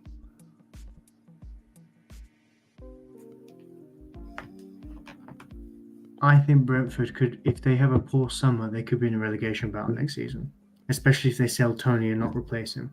Yeah. Oh, Rico Henry's been fantastic for them as well, left back. Like, their two main first choice fullbacks, Tony and Buemo, is literally the key. hmm Going from David Raya to Flecken doesn't help. Like, because Flecken's crap. Like, Flecken is crap. And Strakosha as well. They had him last year as well. Strakosha's rubbish as well.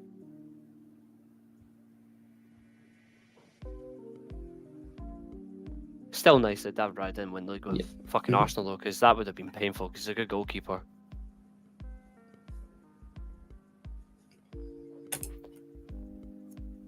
It's an interesting call. However, I can only think of one. Then, yeah. If he leaves Ipswich, then they're going down. But I think if they keep McKenna, they might do okay. I think McKenna will keep him up easily. Not with easily. What I'm seeing at the moment. Not easily. As in, when I mean easily, I think he'll be about 16th or 15th. Do you know what? It wouldn't surprise me if whoever wins the playoff final It's the team that goes stays down the easiest. Yeah. Because at the end of the day, the way we've seen both of them this season, Even Southampton Leicester, are miles because off. What is there for Leicester? Like, what's going on with Leicester in their situation in terms of FFP and points deductions and that? I'm surprised they won the league, because I thought they would have been, because of the fact is they were going to have that financial issue.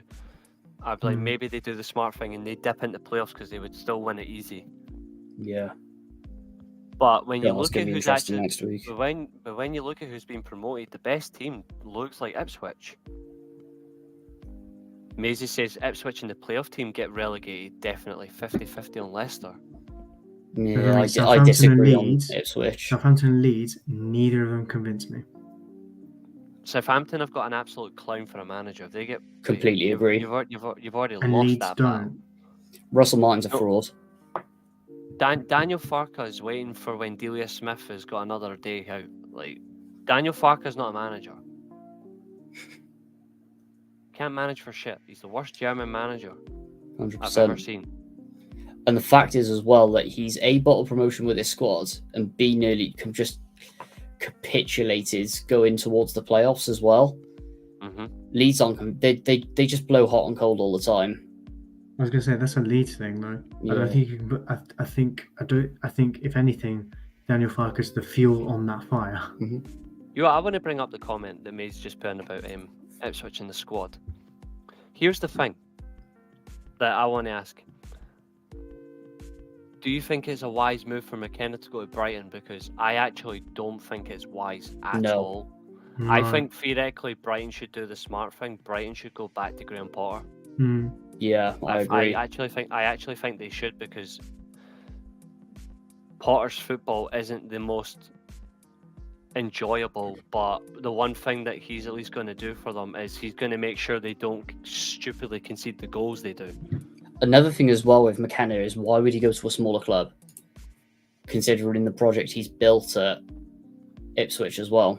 Because the thing you got to remember is Ipswich are a massive club. I mean, they're bigger than Brighton, they're bigger than Brentford, they're bigger than Crystal Palace, they're bigger than Bournemouth, they're bigger than loads of teams in the Premier League. The problem is for Ipswich is I actually think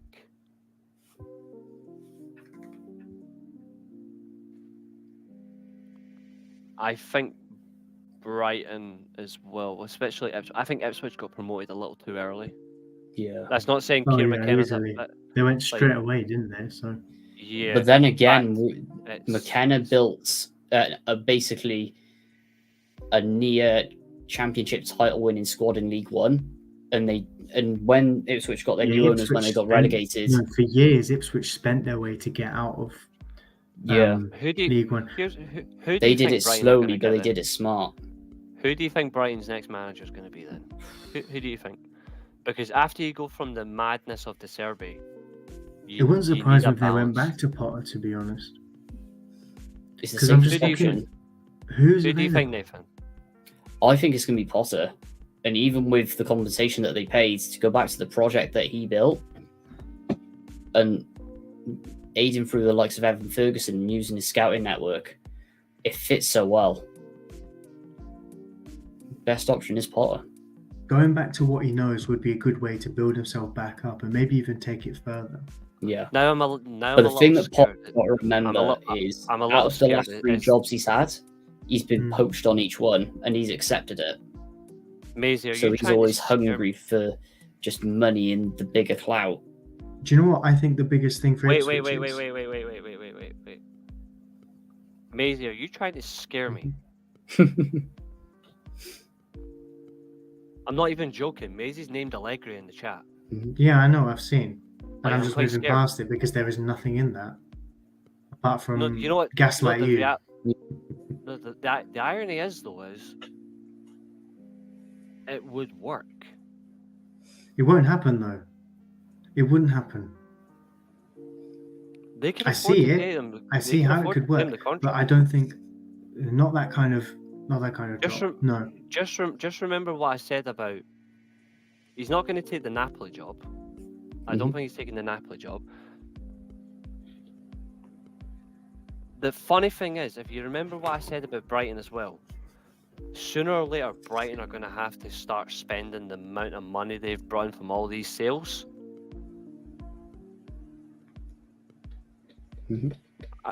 Again, May's saying she's joking, but you know what the funny thing is though, is if Allegri came in, Allegri would actually say, now I'm going to show you what it means to actually build a strong defensive unit. I just think at the moment, it's too far beyond the realms of possibility, especially after the season Brighton have just had. It would be the most exciting appointment the Premier League's had in a long time though. Because that's a complete shock. That would be like Diego Simeone taking the Newcastle job. But True. again, I don't want Simeone to be ruined by those bastards anyway. But Allegri I think the biggest thing for Ipswich, in the Prem would be nice. I'd love to see Allegri in the Premier League anyway, because everyone knows I love Allegri. Yeah. I think the biggest thing for Ipswich as well, back on topic a little, is recruitment. Because you've got all this money now. We can take the tier list down as well. That's been great. I don't think we need the tier list anymore. Carry on. I was going to say, because everyone has the same problem coming up. Do you buy Premier League proven players to stay up? Do you buy best players from the Championship? Do you buy a mix? Do you buy what fits for you and hope it works? Or what? How many signings do you make? Because some of the players in the Ipswich squad might not be good enough for Premier League. So I hope they improve keep on Amari them? Hutchinson. do you? I hope they keep Amari Hutchinson Yeah. or at least Well, yeah, try. they need to at least try and loan him back. No. Sign him permanently. I said at least, Reece. I said at least because I don't think a permanent signing. I don't think it's off the table, but I don't think it's completely on the table either. I said minimum loan him again. If they sign him permanently, fair enough. But minimum loan him. Don't do a Burnley and not get your main guys from the previous season back. Whatever it takes. Yeah. I think the one thing though for Ipswich is they do need to go out and actually get players who can play in the Premier League, not just resort to what they've got, because that will haunt them. The thing is, they're a completely different entity to what Luton were. But at the end of the day, don't go for the Luton approach. If they can do it smart and methodically by players around the 24-25 mark who are good enough to play in the Prem, and they are going to have money for them next year. And I know Ipswich are going to spend, because the second that they get that 17th place and stay in the Premier League, they're going to be a way to go. See, That next option by Maisie seems more realistic. The problem is why I've mentioned it in response. Yeah. Like, I rate Matthias Yassel. He is a fantastic manager, but he's managing the Saudi Pro League. He will be on massive money. Just like Stephen Wanktard, who's over there, like, nobody's going to take him anyway at a Premier League club ever again.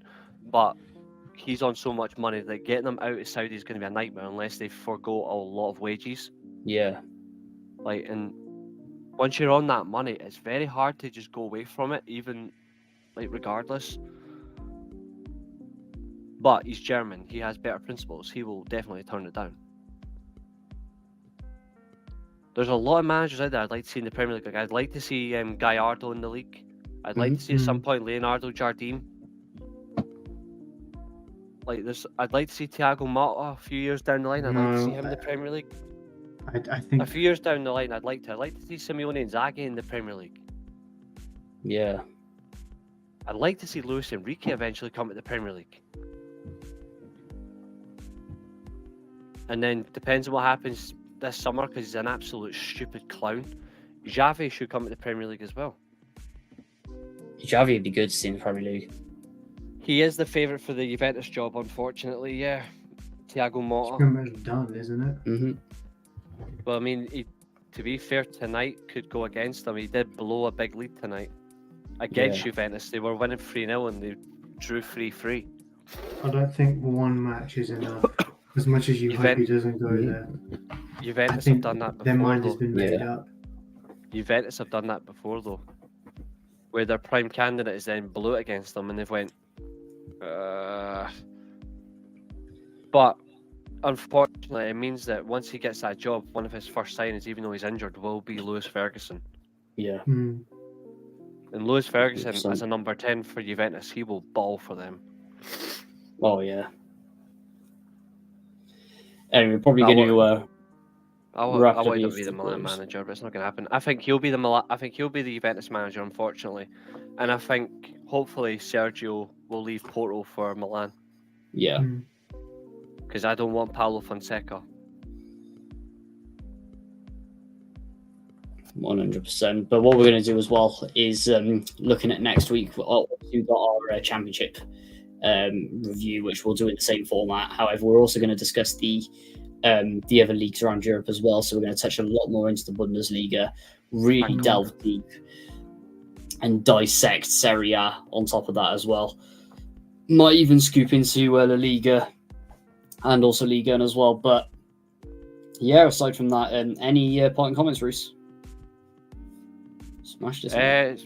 It's for my first stream in 3 weeks. It's Mhm. after a poor run of health. It's been fun being back on. Yeah, let's see about that. We'll see how we carry on, more shows, but it's great. Awesome. And it's been a fun time, so thanks for everyone that's watched as well. Yeah, happy days. Make sure to like, comment, subscribe, and also like us on Spotify as well. That'd be much appreciated to obviously see more of this. But Julio, any parting comments?